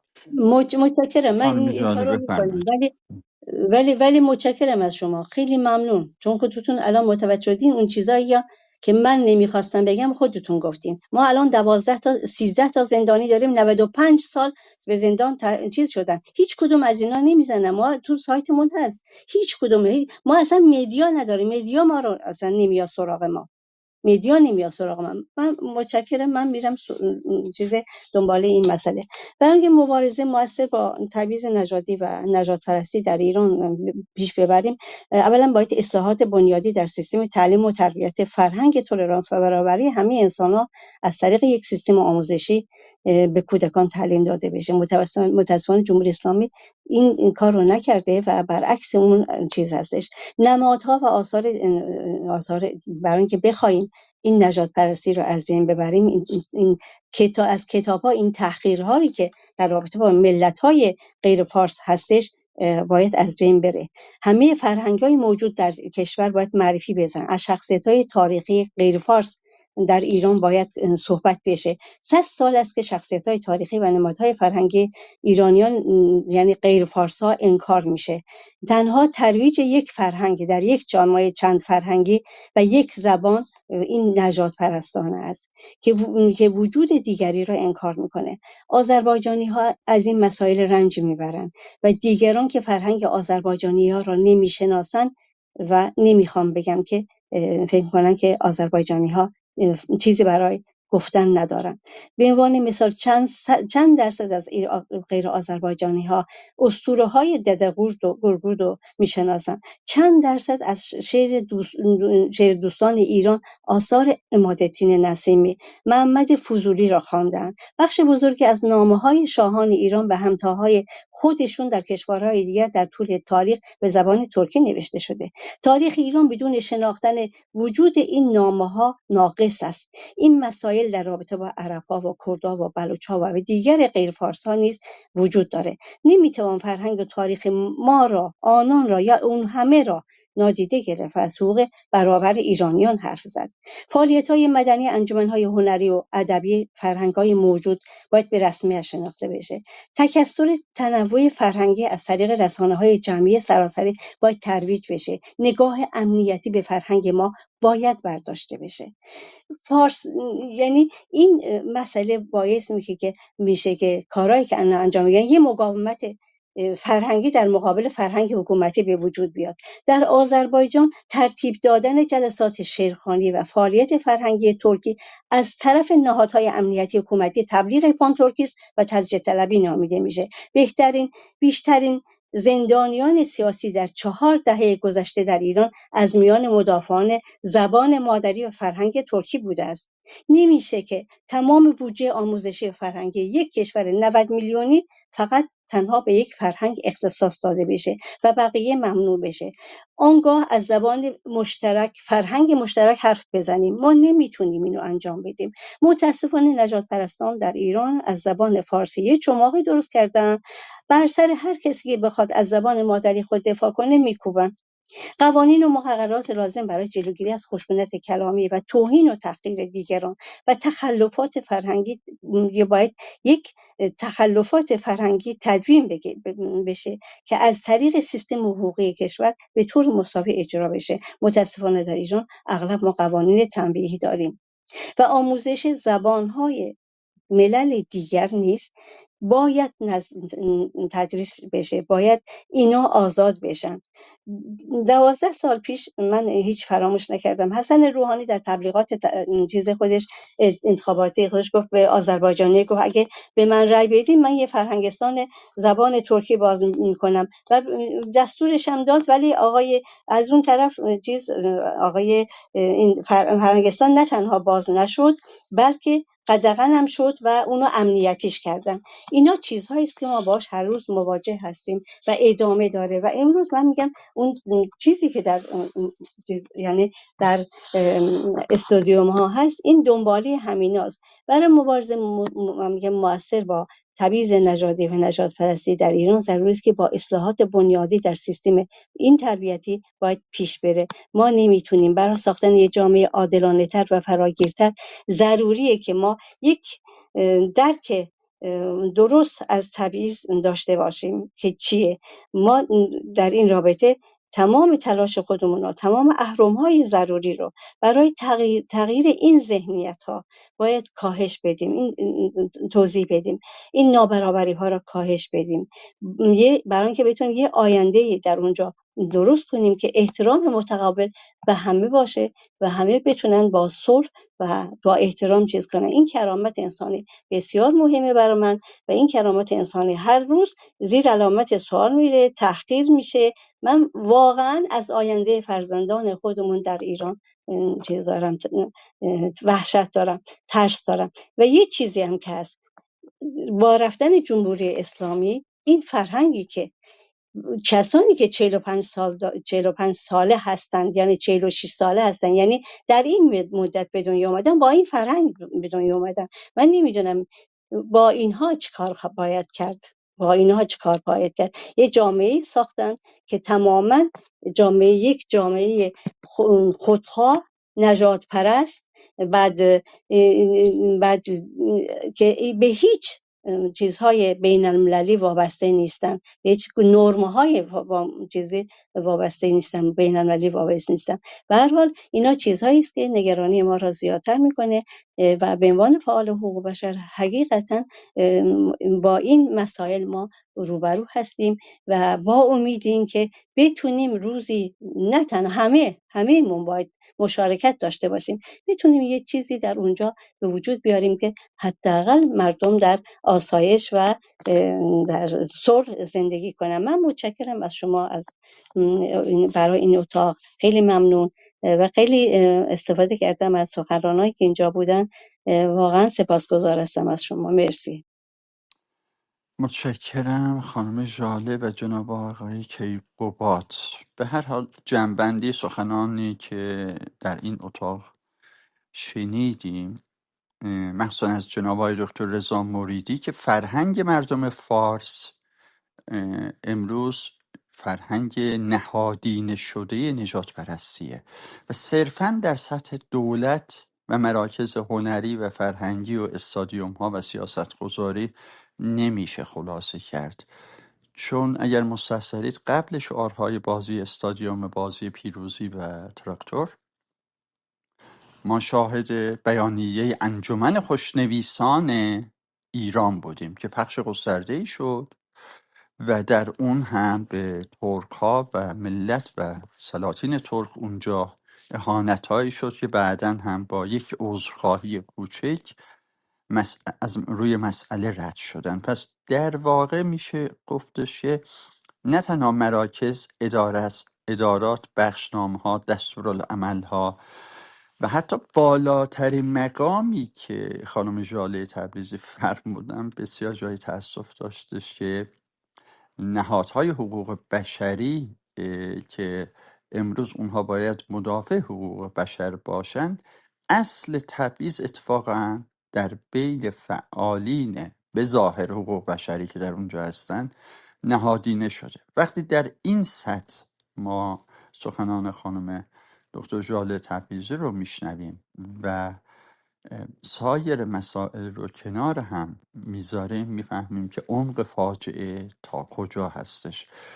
به هر حال امروز دو تن از میهمان هامون، آقای دکتر افشار سلیمانی و جناب آقای دکتر سعید اسلامی، متاسفانه یکی بهش مشکلات فنی اومدن اتاقمون و افتادن و نتونستن در اتاق باشن و جناب آقای سعید اسلامی هم عذرخواهی کردن، گفتند جلسه بعد و ادامه این کمپینی که خانم دکتر ژاله تبریزی باز هم در آخر اتاقمان اگر مایل بودن یک توضیح کوتاهی رو بدن، با ایشون خواهیم بود و کنار ما خواهند بود. خانم ژاله اگر سخن آخر رو در این مورد داری بفرمایید. مرسی. بله، من یه چیزی، یه صحبت بسیار کوتاه میخوام بکنم در رابطه با اینکه فارس رو نمیدونم اینا نیستن، اون رژیم هایی که سر کار هستن، قانون ها هستن. ما با قانون های اونا کار داریم. مثلا من جایی که زندگی میکنم در فرانسه، ناسیونالیسم واقعا فاشیست بسیار قویه، ولی قانون ها نمیذارن اون تکون بخوره. اون حق نداره کاری انجام بده که منو اذیت کنه. این قانونا هستن. ما نریم که فارس ها میکنن یا مثلا ای فلانی. این آدم ها در اون جامعه که زندگی میکنن تابع اون جامعه و قوانین اون جامعه هستن. این قوانین جمهوری اسلامی که تبعیض‌آمیزه، این قوانین اون هست که به اجازه میده به فارس یا به من به دیگری اهانت کنم. تو ما قانون اصل 19 قانون اساسی هیچ وقت اجرا نشد که در اون گفته که همه با هم برابرن. اصل 15 قانون اساسی که میتونستیم زبان مادری را همزمان با زبان فارسی بخونیم اجرا نشد. اصل 30 قانون اساسی که تحصیل رایگان هست، بچه‌های ما در بچه‌های فقیر از کلاس موندن. میدونین درصد بچه‌هایی که تحصیل نکردن چقدره؟ اینا هستن. این قوانینی هست که دولت‌ها میذارن و اون قوانین و پشت اون قوانین هم هستن و اجرا میکنن. در ایران قانون اساسی اجرا نمیشه و قانونی هم که و هر قانونی هم مثلا من حقوق کودک رو میگم، حقوق کودک رو اینا گفتن ما به شرطی اجرا میکنیم که با قوانین ما و قوانین اسلام مغایرت نداشته باشه. این کجا قبول میکنن اینها را؟ در هیچ مملکتی اینا قبول نمیکنن که شما یه قانونی در رابطه با این باز کردین. الان جمهوری اسلامی حقوق بشر اسلامی درست کرده که عین قانون اساسیه. قانون اساسی اگر اجرا میشد، تقریبا اجرا میشد، به بخشی از این مسائل شاید الان به وجود نمی اومد. این همون تبعیض. من میگم ببینین آقای غریب آبادی در سخنرانی که من تو سازمان ملل داشتم، بعد از من دست بلند گفت اصلا اینا تو قانون اساسی تعریف نشدن، این از کدوم حقوق خودش دفاع میکنه، از کدوم حقوق داره صحبت میکنه؟ خانم شما اصلا در قانون اساسی تعریف نشدین. یه اصل 19 داریم، فقط یعنی یه اصل 19 هم میگه همه با هم برابرن و فلانن و رنگ و فلان هیچ تأثیری نداره، که اونم از مال چیز برداشتن دیگه، از اعلامیه جهانی حقوق بشر. ولی این اصل 19 کی اجرا شده؟ کی اجرا کرده؟ این هیچ اجرا نمیکنن. به نظر من ما نباید بریم دنبال افراد بگیم این تقصیر مقصر اینه، نه، مقصر اون قانون‌هایی هستن در اون دولت که اجازه میدم من از حدم خارج بشم. و این همه ببینین دستگیری ها، من از دستگیری ها صحبت کردم، الان دستگیری ها در ایران مخصوصا در آذربایجان که بعضی هستن صداش در نمیاد خیلی زیاده. دستگیری هایی که اونا نمیدونن چرا دستگیر شدن، به دلیل اینکه سوء استفاده شده. قانون نیست که اون کسی که اون سوء استفاده را انجام داده تنبیه بشه. قانون تنبیه فقط برای ماهاست که میخوایم در جامعه تمیز، جامعه متمدن و جامعه با قانون زندگی کنیم. ما مجازات میشیم، کسانی مجازات میشن که برای بهتر زندگی کردن تلاش میکنن. این چیز جمهوری اسلامی. من دوستایی که هم انجا توی این صحبت جلسه بودن، من اونا رو درک میکنم، اونا که داخل هستن اونا رو درک میکنم، ولی من نباید اون چیزی که باید بگم در اینجا نشستم نباید ازش بگذرم. این قانون‌های جمهوری اسلامی است. دو تا قانون حمایت خانواده درست کردن، الان اونم اجرا نکردن. در رابطه با کودکان قانون زنان بودن، در رابطه با زنان یه چیزی برای حمایت زنان درست کرده بودن، الان دوباره به مجلس رفت، تمام اونا پس گرفته شد. اینها چیزهایی هستن که در جمهوری اسلامی وجود داره. جمهوری اسلامی فقط برای بقای خودش میمونه. شما ببینین این کی قبول میکنه که مثلا توی جامعه حتی ما رئیس جمهورمون حتی اون هم به ما تبعیض قائل میشه، میاد در مناطقی مثل تهران و نمیدونم فلان و اصفهان و اینا موضوع سوزی رو قدغن میکنه، در آذربایجان در تبریز و بناب نمیکنه، مال اونجا رو میگه. حالا اون رئیس مسئولش هم میگه که ما رومون نشد، گفتیم از خودمونه، بعد چیزش نکنیم. یعنی چی؟ یعنی تو یه مملکت با تعارف که پیش نمیره. مسائل اینجا هستن، مسائل اینجاستن. حتی ما خودمون هم به خودمون تبعیض میکنیم. چرا رئیس جمهور اونجا باید اجازه بده ولی در تبریز این اجازه بده که در اونان اجازه نده و در تبریز اجازه بده که مازوت سوزی در اینجا ادامه داشته باشه؟ در هر حال صحبت ها زیاده، واقعا آدم نمیتونه بگذره از چیزهایی که بتونه آگاهی بیاره، توضیح بده. ما مجبوریم، ما با فعالان حقوق بشر ما واقعا سخت کار میکنیم. همکاران من هم بیرون کار میکنن، هم شبا در رابطه با حقوق بشر کار میکنن. اینا واقعا از دل و جان کار میکنن. اینا انسانهایی هستن داوطلبانه کار میکنن. اینو ما در نظر بگیریم. با توجه به این مسائل من نمیتونم مثلا کوتاه بیام روی این مسئله. در رابطه با کمپین مال چیز هستش، حقوق بشر آذربایجان است، فعالین حقوق بشر آذربایجان است. این کمپین در رابطه با اینکه نژاد پرستی رو باید تمام کنیم، stop discrimination against همه انسان ها، در نتیجه اینو ما انجام میدیم و هدف از انجام دادن اون در رابطه با شکایتی هست که میخواییم به کمیته تبعیض نژادی و نژاد پرستی بدیم، بگیم که با توجه به اینکه ماه اوت یعنی ماه مرداد مهر 1403 شما جلسه چند روزه داشتیم با جمهوری اسلامی که میگفتین باید این تبعیض‌ها رو بردارین، باید نژاد پرستی رو تموم کنین. وقتی اینا رو صحبت کردین چند ماه ازش نگذشته که این اتفاق افتاده. هیچ اتفاق در هیچ مملکتی نمیفته مگر اینکه دولت‌ها بخوان اونو چیز کنن، حمایت کنن. در جمهوری اسلامی هیچ چیزی انجام نمیشه بدون اینکه اطلاعات و سپاه از اون خبر نداشته باشه. ما اینا رو خیلی کم نمیگیریم، ما اینو متوجه باید باشیم که اون همه اون خانوما رو که خانوما الان آقای دکتر خودشون رفتن، من اعتراض دارم به صحبت آقای دکتر که گفتن که خانوما آدم خجالت میکشه، خانوما این حرفا رو گفتن. تو ایران چی فرهنگ همینه، همین فرهنگو جمهوری اسلامی به همه یاد داده و همون جمهوری اسلامی هم همون سپاه همون حراستی که اینا رو گذاشته تو اومدن خودش میدونسته اینا رو برای چی میفرسته تو. چرا در آذربایجان نمیذارن خانوما میرن بالای چیزا کوها وای میستن گوش میکنن، ولی اینا رو واقعا خودشون آورده بودن و حمایت هم کردن و اونا کاراشون. این 2 نفرم که گرفتن اونم با مسئله نیست، چند روز بعد ولش میکنن، ولی اینا همش برنامه‌ریزی شده خود جمهوری اسلامی بوده علیه آذربایجانی ها. کما این که من هیچ فراموش نکردم آقای این شاعر آقای میرگات، شاعر که الان فوت کرد دیگه، و این مثلا تو آذربایجان وقتی شعر ترکی میگفت اطلاعات دعوتش کرده بود، گفته بود تو حق نداری این شعر رو، گفته بود بس چرا از این تندترش رو تو تهران فلانی میگه، گفته بود اون از خودمونه فارسه ولی تو در زبان تو از دهنت میکشیم بیرون اگه تو بازم بخوای شعر ترکی بگی. یعنی من میگم این خود همش خود این رژیم هستش، ما اینو کم نگیریم. عذر میخوام که زیاد صحبت کردم، متشکرم. این کمپین رو ما میذاریم، امضا میکنین اگر خواستین و امیدوارم که امضا زیاد باشه که ما بتونیم اینو به کمیته تحویل بدیم و همینطور به گزارشگر ویژه و همینطور به خود کمیسر که در اون جلسه شرکت داشتن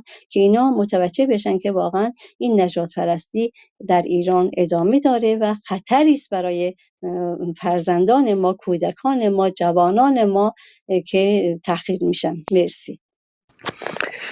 خیلی ممنون، متشکرم خانم دکتر ژاله تبریزی از سخنان بسیار جامعتون. دوستان سلام عرض می کنم حضور جناب دکتر زیا استاد وارسته که همیشه در خدمتشون ازشون مطالب بسیار مفیدی یاد میگیریم. با سوالی خدمت ایشون خواهم بود و جناب آقای حسن راشدی که من قانع نشدم چون سخنانشون قطع شد، سوالمو تکرار خواهم کرد حضورشون. ولی قبل از این که از جناب دکتر زیا سوالی کنم، همانطور که شاهد بودیم دوستمون آقای کیکوباد اومدن حرفایی رو زدن و جمعیت ارک رو متهم کردن که فقط به یک اتنیک خاص در واقع خدمت میده، در خدمت اون اتنیک خاصه. چون ایشون به طور صوتی این حرفا رو زدن، من چیزایی در چت نوشتم ولی میخوام چون صدامون به طور زنده داره پخش میشه و در قالب صوتی هم باشه به ایشون به عنوان یه دوست چیزایی گفته باش، حرفایی گفته باشم. آقای کیگوباد، اگه شما به وبسایت جمعیت ارک برید و همکنون هم لینکش در اتاقمون موجود هستش، جمعیت ارک میگه درخواست توجه سازمان ملل متحد به تبعیض و نژاد پرستی سیستماتیک علیه آذربایجانی ها و سایر اقلیت های ملی در ایران. یعنی شما نخونده فکر کنم که قضاوت کردید. امیدوارم که در آینده چنین اتفاقی نیفته. اما من یه سوالی از آقای کیکوبات دارم که انشالله میشنون و جوابش رو بعداً به ما میگن. میخواستم ازشون بپرسم آقای کیگوباد، در ایران حاکمیت ها و احزاب گوناگون داریم که در 100 سال اخیر به قدرت رسیدن و یا موجودیت رسمی و غیر رسمی دارن.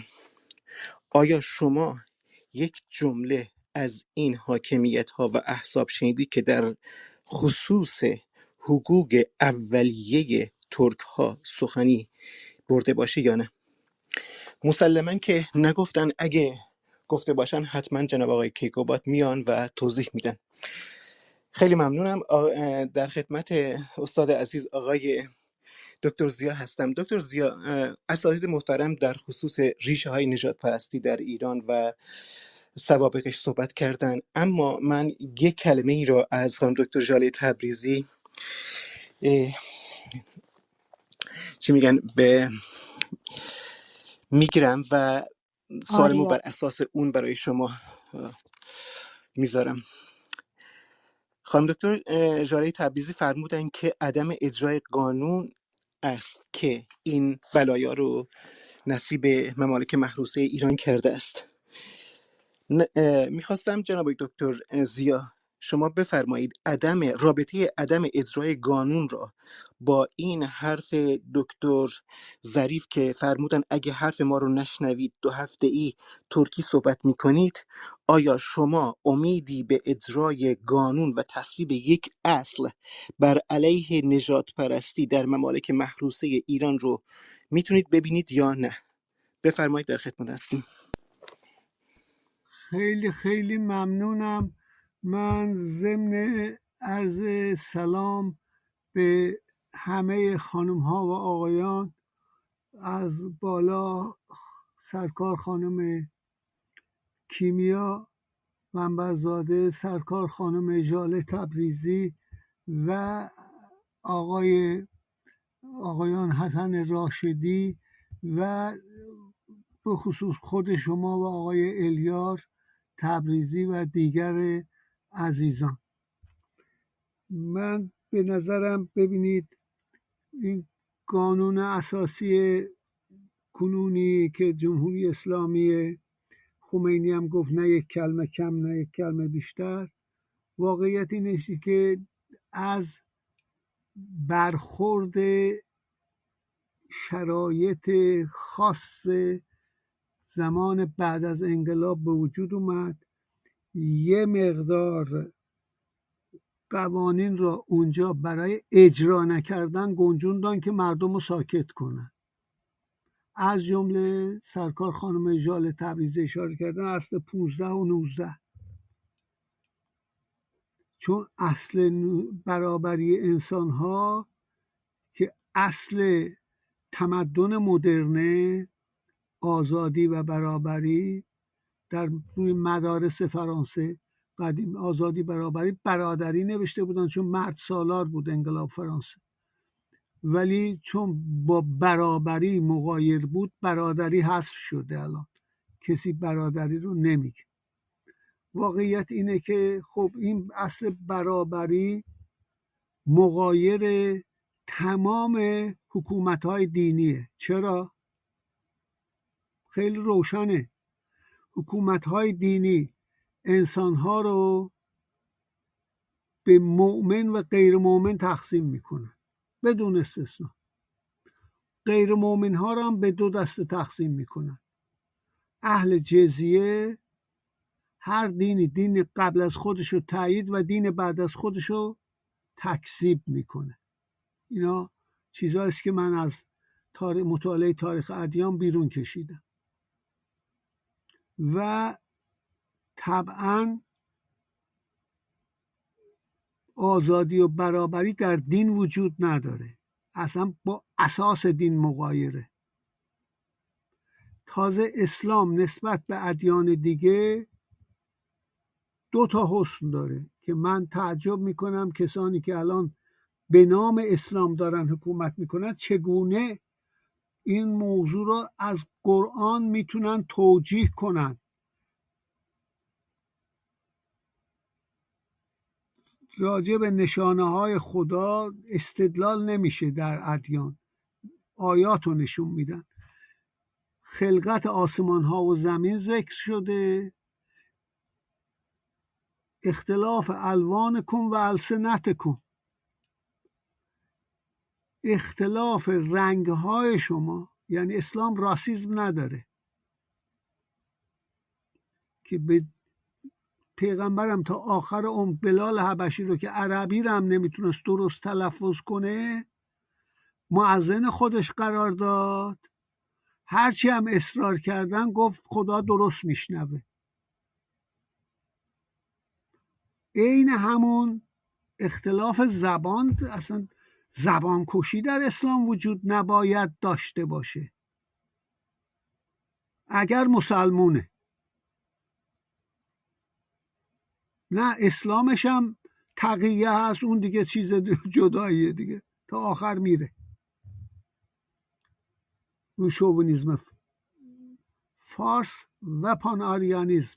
پان آریانیزم ضعیف تر شده یه کمی نسبت به زمان پهلوی، ولی هنوز هست، به خصوص در خارج از کشور. آزادی و برابری این تمدن مدرنه. بنابراین اینها دوست عزیز برای این در قانون اساسی گنجانده شده بود که مردم رو امیدوار بکنه و هرگز هم اجرا نخواهد شد. این ادامه سیستم پهلوی با ولایت فقیه، این ملا شاهیه. حالا بعضی هم در نظر داشتن ارسیش بکنن، به هر حال بگذرم. واقعیت اینه که من این فکر نمی کنم که هرگز اجرا خواهد شد و اون مواد با اساس دید ولایت فقیه و اسلام مغایره. اسلام هم علی‌رغم این که نسبت به ادیان دیگه نژاد پرستی در معنای رنگ و نژاد پرستی زبانی نداره، اون رو جزو آیات خدا، نشانه های خدا بیان کرده، مثل خلقت آسمان ها و زمین، ولی میبینیم که هست و در واقع برخلاف اون. اما اسلام هم مثل همه ادیان بشریت رو به مؤمن و غیر مؤمن، حالا اینا خودی و غیر خودی هم داخل مؤمن و غیر مؤمن دارن، و غیر مؤمن ها رو به کافران ذمی و کافران حربی که باید کشتشون تقسیم میکنن.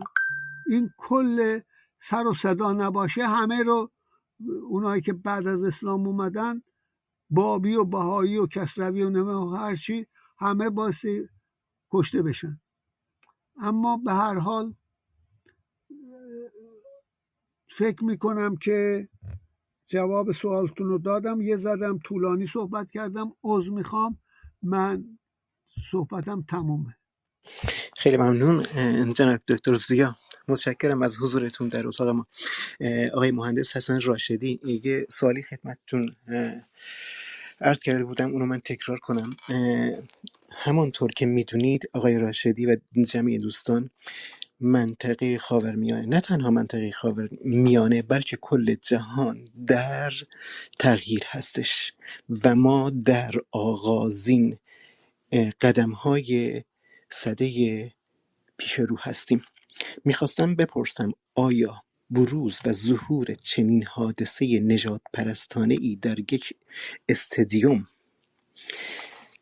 میتونه اتفاقی باشه؟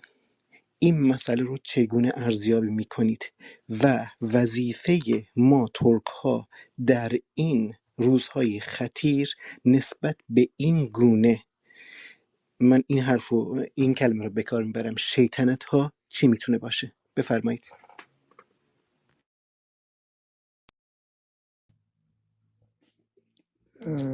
مجددا سلام عرض میکنم. راجع به بروز این حادثه ناشایست و نجات پرستانه در دمه اون صحبت قبلی من عرض کردم که این مسئله از 100 سال پیش شروع شده و نهادینه میبخشید شده. جناب مهندس، میبخشید، نه منظورم اون تاریخش نیست، الان منظورم الان در همین زمان که صحبت میکنیم چرا این مسئله بروز کرد، چرایی شد در این زمان میخوام بدونم. خیلی ممنون. بله، هر شود که میدونید که این مسئله چون نهادینه شده و در ذهن افراد رو مشغول کرده، یعنی در اون پس زمینه ذهن افرادی که خودشونو به شکلی آریایی فارسی تصور میکنند و همیشه تو ذهنشون هست که اونو برترین هستن، تو ذهن همه اینا هست و این مسئله به شکل مستقیم یا غیر مستقیم هم تقویت میشه متاسفانه. یعنی می‌بینیم ما در رادیو، تلویزیون، حتی کتاب‌ها این تفکر نجات پرستانه رو می‌بینیم، لمس می‌کنیم، حتی در بین مردم عادی. یا همون چند وقت پیش هم که راجع به مسائلی همون خوشنویسان بود، چی بود، اینا رو هم می‌بینیم. یعنی در عین حالی که عده‌ای به اصطلاح این رو به صورت سیستماتیک حتی به اصطلاح توسعه میدند و در بین مردم رواج میدند، به صورت عادی هم از زمان گذشته تا حالا ادامه پیدا کرده و به امروز رسیده. یعنی ما میبینیم یکی از این مسائلی که الان بسیار مطرح میشه و من فکر میکنم که بیشتر هم علت این هست، میبینن که ترک‌ها بیشتر به حق و حقوقشون آشنایی با حق و حقوقشون پیدا میکنند، روز به روز راجع به این مسائل بیشتر فکر میکنند، عمیق‌تر فکر میکنند و فکر میکنند که در این حالی که در ایران حد اکثر نسبی هستن و از جمعیت حداقل 85-90 میلیون نفری اونها 40% رو تشکیل میدن، ولی در حد ارامنه هم حق تحصیل به زبان خودشون ندارند. این به اصطلاح این آشنایی با حقوق خودشون روز به روز داره قوی تر میشه. یعنی اینها دارن با حق و حقوق خودشون آشناتر میشن و وقتی که این مسئله به اینجا میرسه که وقتی که اینها بیشتر با حقوقشون آشنا میشن، قوی تر میشن، در بین مردم بیشتر رواج پیدا میکنن، باید به شکلی اینا تحقیر بشن. بخصوص در بین اینها حتی اونهایی که خودشون را روشنفکر فرض میکنند، روشنفکر تصور میکنند، حتی در حد ابتدایی و در حد همون قانون اساسی، در حد اصل 15 قانون اساسی هم حق تحصیل به غیر فارسا قائل نیستن، به خصوص ترکایی که حد اکثر نسبی هستن. اونها رواج میدن این مسئله رو که مردم، که ترک‌ها تحقیر بشن، احساس حقارت بکنن، دیگه روز به روز به این شکل قوی‌تر و آشناتر به حقوق انسانی خودشون نباشن.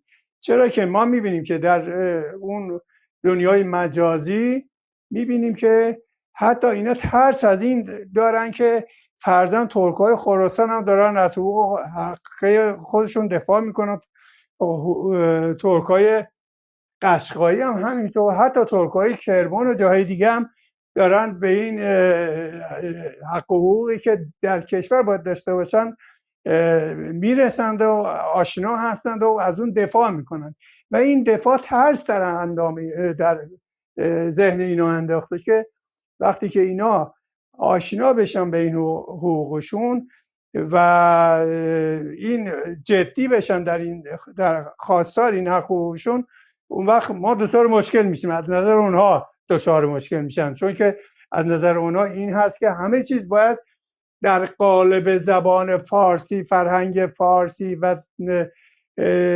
تفکر فارسی باید خلاصه بشه، غیر از این در جامعه چیزی نباید باشه. یعنی ایران که یک کشور کثیر مله است، فقط یک زبان، یک فرهنگ، یک هویت باید در آن حاکم باشه، نه چیز دیگه. همین مسئله باعث شده که ترس از داشتن از این حق برابری و انسانی باعث بشه که ما در استادیوم شاهد چنین برنامه‌ای فاشیستی باشیم که شاهد آن بودیم. من اون راجع به اون مسائل اتفاقات پیش زمینه که راجع به این اتفاقات بود گفتم و اینکه چرا الان روز به روز داره بیشتر میشه.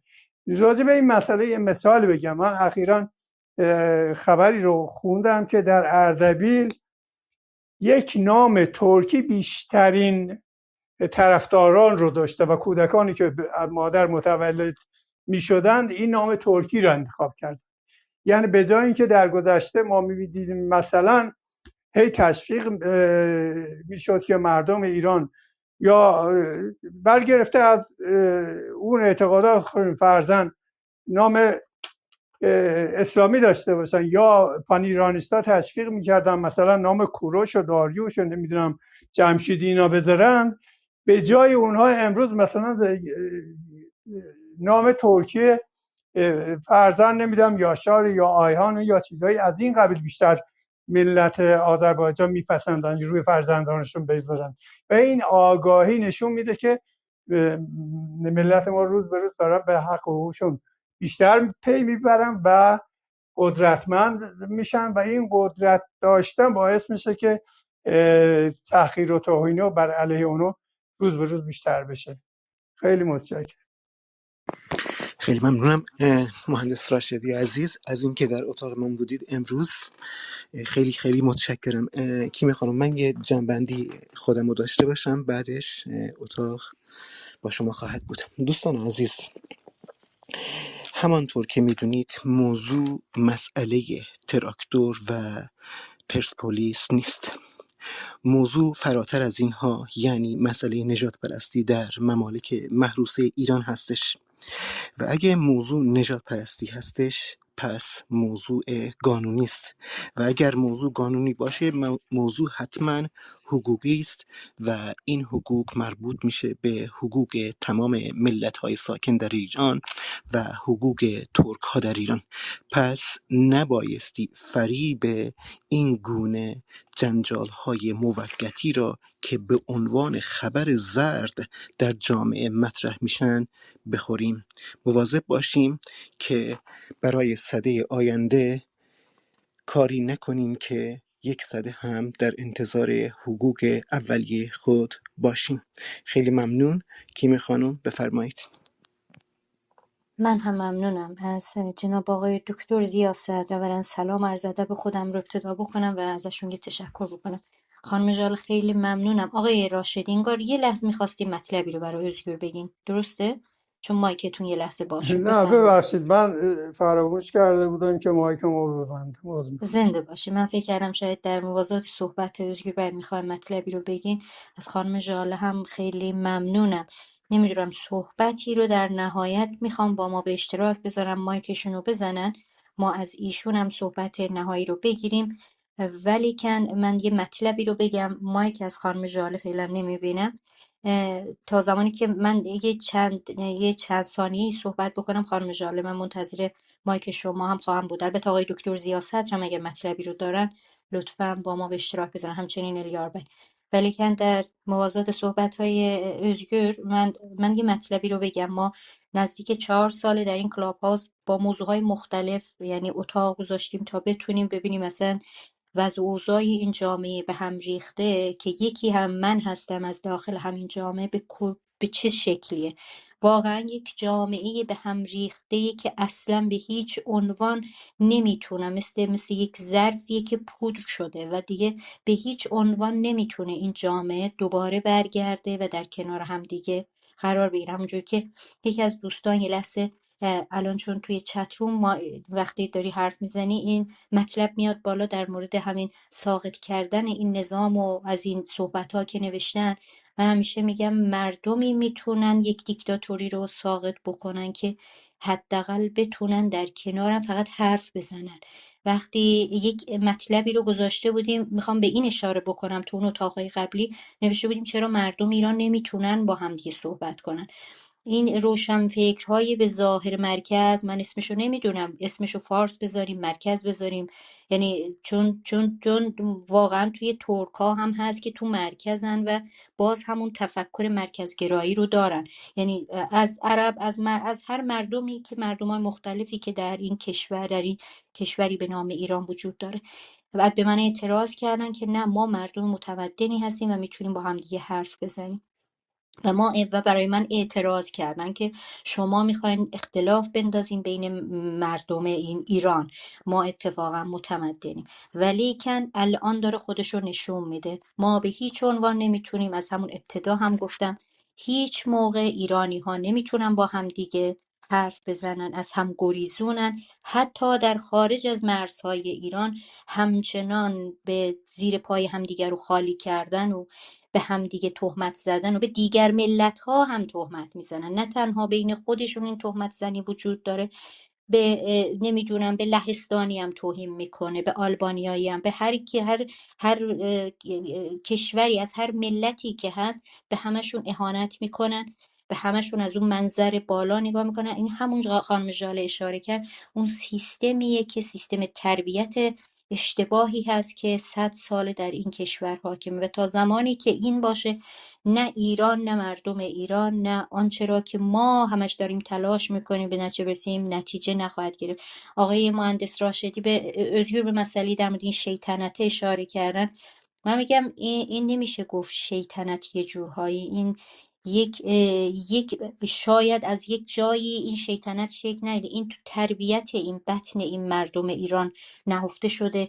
اتفاقا اگر اسمشو بذاریم شیطنت، این توی بیداری همین ملت ها خیلی داره کمک میکنه. اگر سیستم داره این کار رو میکنه، اینو بدونه که خب عمیق‌تر داره به بیداری مردم کمک میکنه. اگر هم که شیطنت های اسمی به نام فارس و نمیدونم ترک بذاریم، باز هم به بیداری مردم ترک هایی که در واقع یه جورایی آسیمیله شدن و اون هویت خودشون رو گم کردن، حداقل میتونه در این مسیر کمک ما باشه. زیاده گویه منو ببخشید، من صاحب نظر نیستم، من فقط خواستم اون حرف دلم رو با شما در میون بذارم در انتهای اتاق. خانم ژاله مایک زدیم بشنویم شما رو و انتهای اتاق رو اگر اساتیدمونم فرمایشی رو ندارن انتهای اتاق رو بگیم. خدا بفرمایید خانم بله، من ژاله خواستم. خواستم از تک تک شما تشکر کنم برای اینجا. چیز بسیار خوبی بود. ما به این حد از نژاد پرستی صحبت نکردیم. نژاد پرستی الان در خون مردم در ایران داره جریان پیدا میکنه. بسیار خطرناک است. روی این باید ما ساعتها صحبت کنیم. حتی خودمون هم این مسئله رو باید واقعا تجزیه تحلیل کنیم پیش خودمون.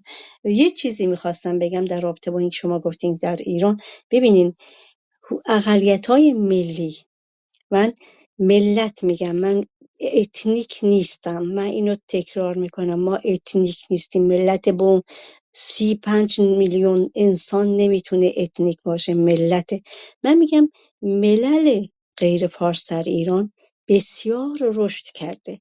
هرچی اینا رشد میکنن، وحشتی که طرف از متوجه میشه از این وحشت داره. شما هیچ وقت ندیده بودین که ملل غیر فارس اینقدر در سازمان ملل سخنگو باشه.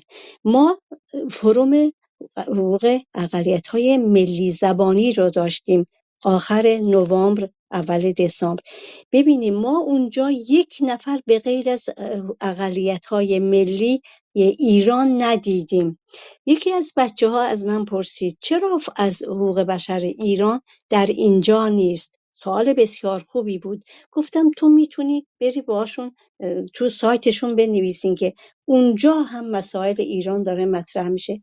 مگر ما در ایران نیستیم؟ من میرسم به همون صحبتی که الان کیمیا جان شما کردین که در اونجا چجوری میشه دیگه زندگی کرد. تموم میکنم. باز هم از شما سپاسگزارم، تشکر میکنم از تک تک گروه که اینجا این برنامه را ترتیب دادن و ادامه دادن. مرسی، خیلی ممنون. من هم از شما ممنونم سرکار خانم ژاله تبریزی. من یه مطلبی رو خود آقای تقی‌زاده اینجا نیستن، ولی من حداقل میتونم یا از آقای تابان که حداقل تو اتاقن ازشون یک دنیا تشکر میکنم برای اینکه همیشه نگاه من رو از داخل ایران به اون نگاه اتفاقاتی که در ایران حادث میشه، نگاه من رو به خارج از ایران سوق دادن. و واقعا وقتی نگاه میکنم ایران، ایرانی، سیستم ایران، هیچ کدومشون خودشون در حرکت نیستن. یعنی میشه گفت استعماری که الان در ایران وجود داره به اشکال مختلف، فرهنگی، حالا اقتصادی، همه جوره در ایران وجود داره. ایران به همیشه هم خواهم گفت ایران یک کشور به ظاهر شاید ما مستعمره نبینیم، ولی من فکر میکنم مستعمره است. خارج از این مرزها رو، دنیای بیرون، سیاست کشورها رو وقتی مطالعه میکنی متوجه میشی که چیزی به نام ایران و ایرانی، اونهایی که مدعی هستن که ایران یک کشور بزرگیه، به این شکل نیست. واقعا کسی ایران رو نمیشناسه و الان هم ایران به جز نفرت در بین مردمان یعنی جای شرمه وقتی یکی میگه من ایرانیم. من که خودم شرم میکنم. در هر صورت این ما و این میدانی که در واقع باش هستیم، نمیدونم به آخرش به کجا می انجام. در هر صورت من مصدق وقت شما نمیشم. آقای دکتر زیاست، آقای راشدی، خانم ژاله تبریزی، خیلی ممنونم. ولی آقای دکتر زیا اگر بخوام مطلبی رو اضافه بکنه حتما شنونده خواهیم بود، چون صداشون حداقل ضبط میشه و ما همه صحبتاشون به یادگار داریم و خواهیم داشت. özgür الیاربای، شما صحبتی رو اگر دارین مایک بزنین، اگر که نه من دکتر بله، هیچ من کدوم. دکتر زیا جانم بفرمایید. اجازه میدید فقط میخواستم از اطلاعی که به من دادید خیلی تشکر کنم که دیر اومدم دریغ که صحبت‌های عزیزان رو، آقای حسن راشدی و سرکار خانم ژاله تبریزی رو نشنیدم و دیگر دوستان رو، ولی به هر حال بسیار ممنونم و این یک بگم در عین حال همینجور که عزیزان گفتن این راجع به مسابقه نیست، راجع به بگم یک بیماری اجتماعی خودمرکز بینی و خودبرتربینی دروغینه که تلقین شده و به قول مولانا فکر میکنه هین منم طاووس علیین شده. اصلا آسمان شکافته شده و این نژاد آریایی فارس زبان از آسمان نازل شده و همه، در حالی که عزیزان همین در سایت BBC نگاه کنن، فارسی زبان عقیم، دکتر محمد رضا باطنی که استاد بازنشسته دانشگاه تهران، تنها استاد صاحب دکترای در زبانشناسی فارسی از لندن، ایشون نوشتم و به درستی با استناد به دکتر خانلری که رئیس فرهنگستان بسیار باسواد ایران بود، فارسی 277 تا فعل داره، 77 تاشم مثل آهیختن مردن، 200 تاش در نوشتن، 3 تا دکترا شاگرداش گذروندن روی فارسی آقای باطنی و 115 تا در گفتن صحبت میشه. در زبان ترکی نزدیک 100 سال خفه شده من 10,052 تا فعل بسیط وجود داره در مقابل 200 تا و بنابراین اصلا این رو هم رفرانس میدم. دوست عزیزم آقای دکتر محمد علی تاج احمدی، آقای دکتر تاج احمدی در واقع لطف کردن شمردن دیکسیونری رو که خود ایشون در 5 جلد نوشتن به زبان ترکی آذربایجانی و به خط همین نسخ ما. در هر حال خواستم بگم که عزیزان یه مقایسه بکنن، فرانسه 16,000، انگلیسی الان خدا میدونه چقدره، ولی در هر حال و نه زبان فلسفه است نه زبان علم، فارسی زبان شعر بسیار پیشرفته ایه. ممنونم هیچ چیزم ندارم، نه با فارس مخالفت دارم، دوستان فارس دارم، نه با فارسی مخالفت دارم. بیش از یک فوق لیسانس ادبی ادعا میکنم به عنوان دکترای کشاورزی. شعر فارسی میدونم، توش هم اشعار بسیار زیبایی هست که بایستی روی تمام فرهنگستان‌های ایران فدرال آینده نوشته بشه. یکیست ترکی و تازی، در این معامله حافظ. حدیث عشق بیان کن، نه نفرت و کینه، به هر زبان که تو دانی، به هر زبان که تو دانی. ننگ بر پهلوی. ممنونم. تشکر میکنم جناب آقای دکتر ضیا صدر، همیشه از اطلاعاتتون استفاده میکنیم. که میخوام من یه دو سه جمله در خصوص نژاد موهن آریایی خدمت دوستان عرض کرده باشم. دوستان، همانطور که میدونید نژاد آریایی محصول مستشرقین غربی است که برای خاورمیانه و مخصوصا کشور عزیز ما ایران، یعنی سرزمین ازلی و ابدی ترکان، این دیار شیرمردان ترک، برای ترک زدایی نوشته شده است.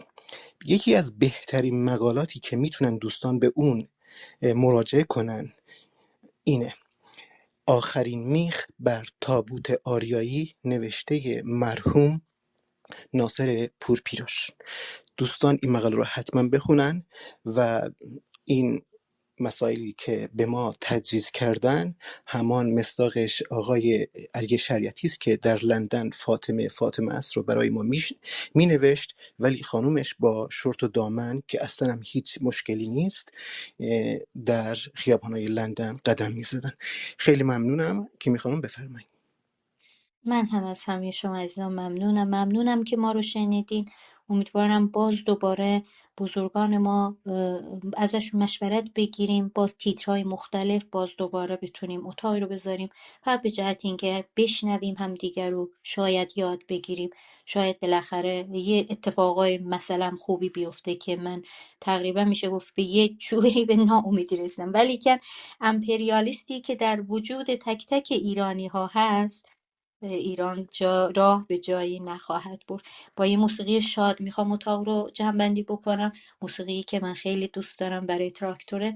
ممنونم از شما که ما رو شنیدین و ممنون از خانم ژاله تبریزی بسیار عزیز. دیگر عزیزانمون دکتر ضیا و آقای راشدی هم فراموش نشه، ولی کن خانم ژاله به خاطر زحمتاش بسیار من ازشون ممنونم.